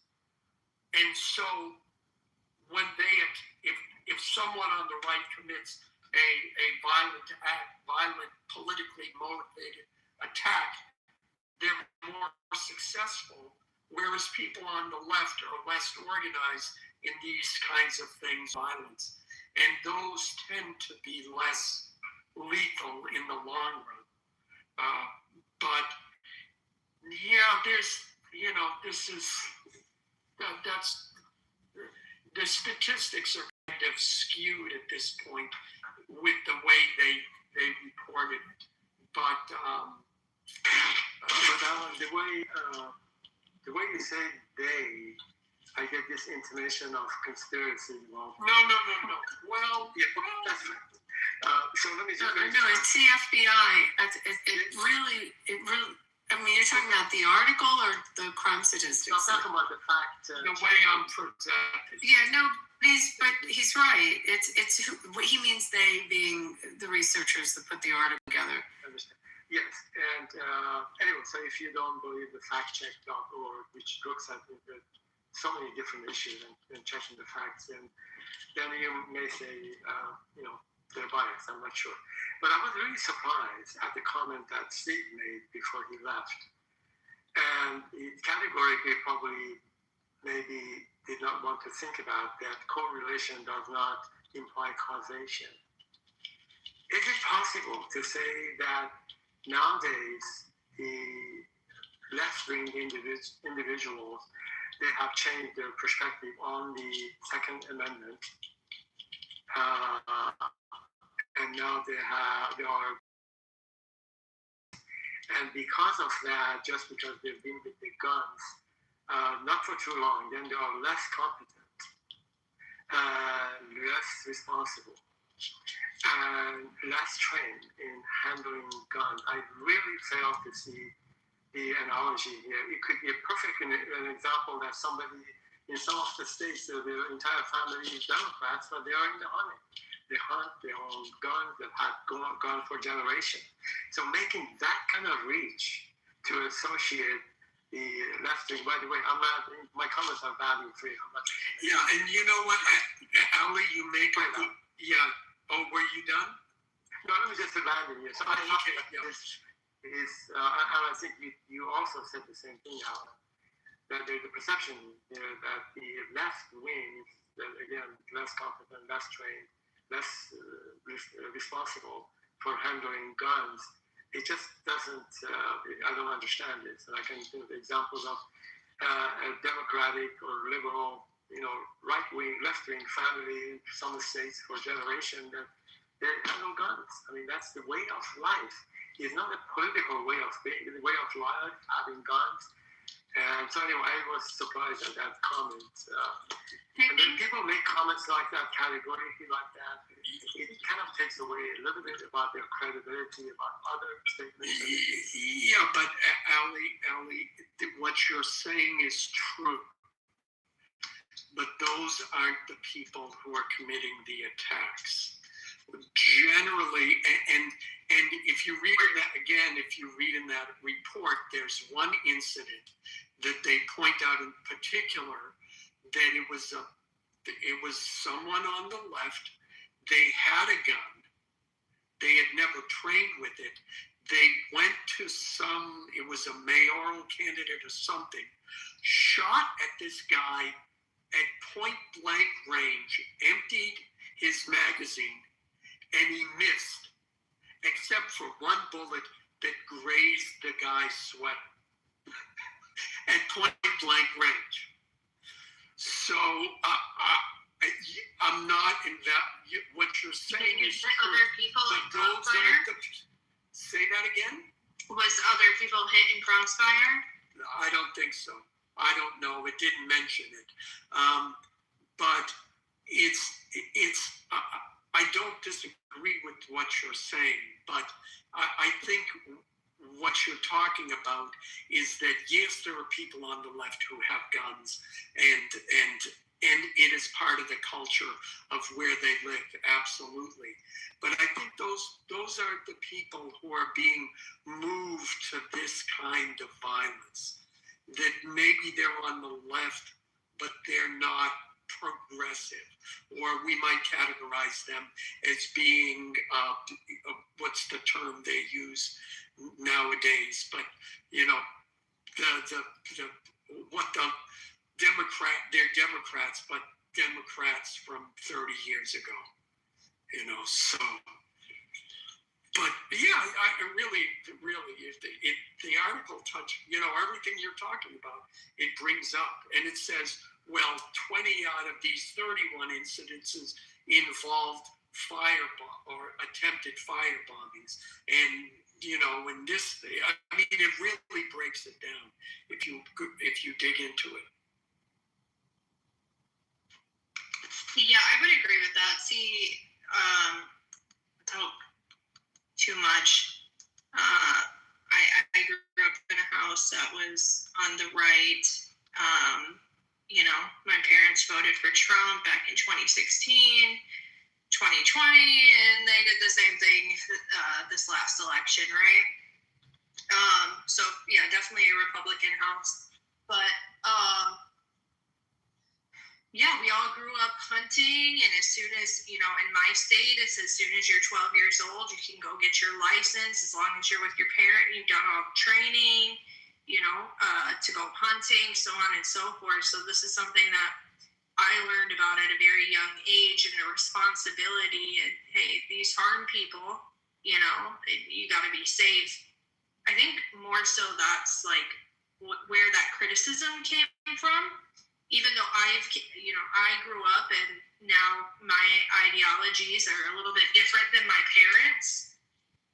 I'm not a Trump voter, but I think, yeah, I think you guys do have a point. I can see definitely what they're talking about, just being a part of like the American culture and, being involved in politics.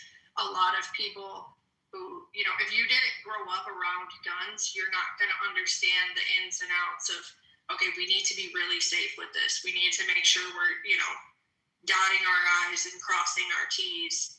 And this is important, right? And if you can't fucking handle it, don't buy one, right? So I don't think a lot of people have had this understanding, and they're just going out and purchasing firearms, and that's where we're seeing this irresponsibility.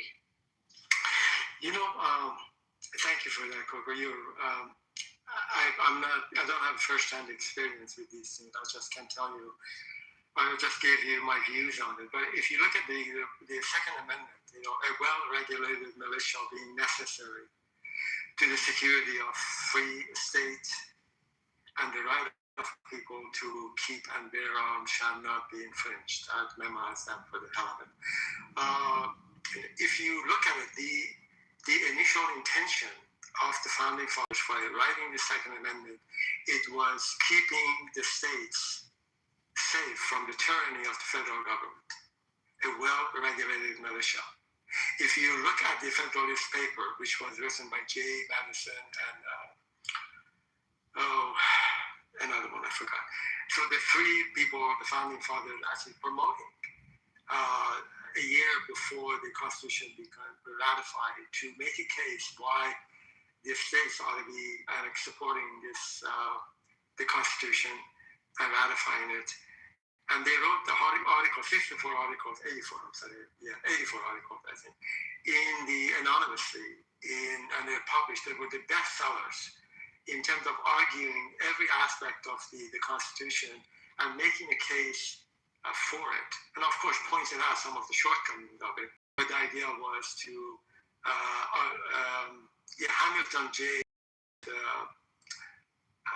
Anyway, it's getting too late in here. So, if you look at these papers, and they're very difficult, not difficult to read, there are too many of them.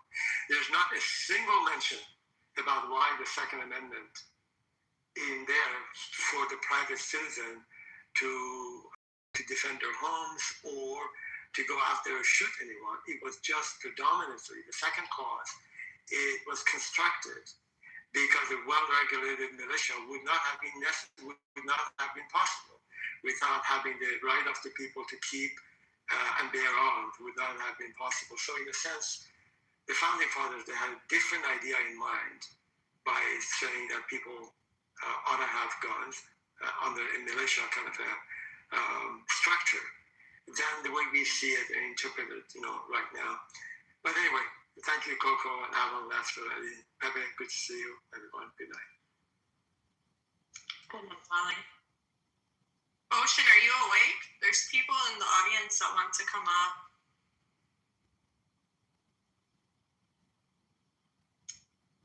Well,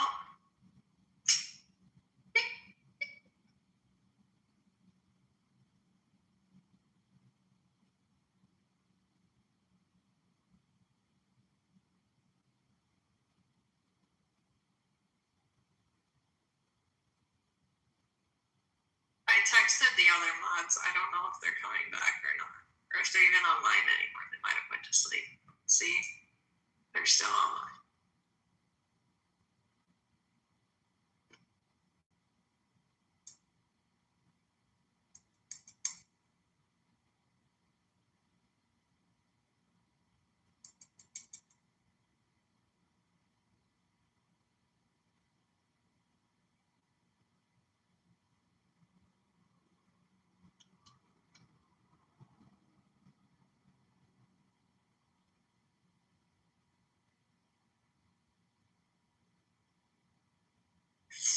Nope, can't even fucking find their name on here.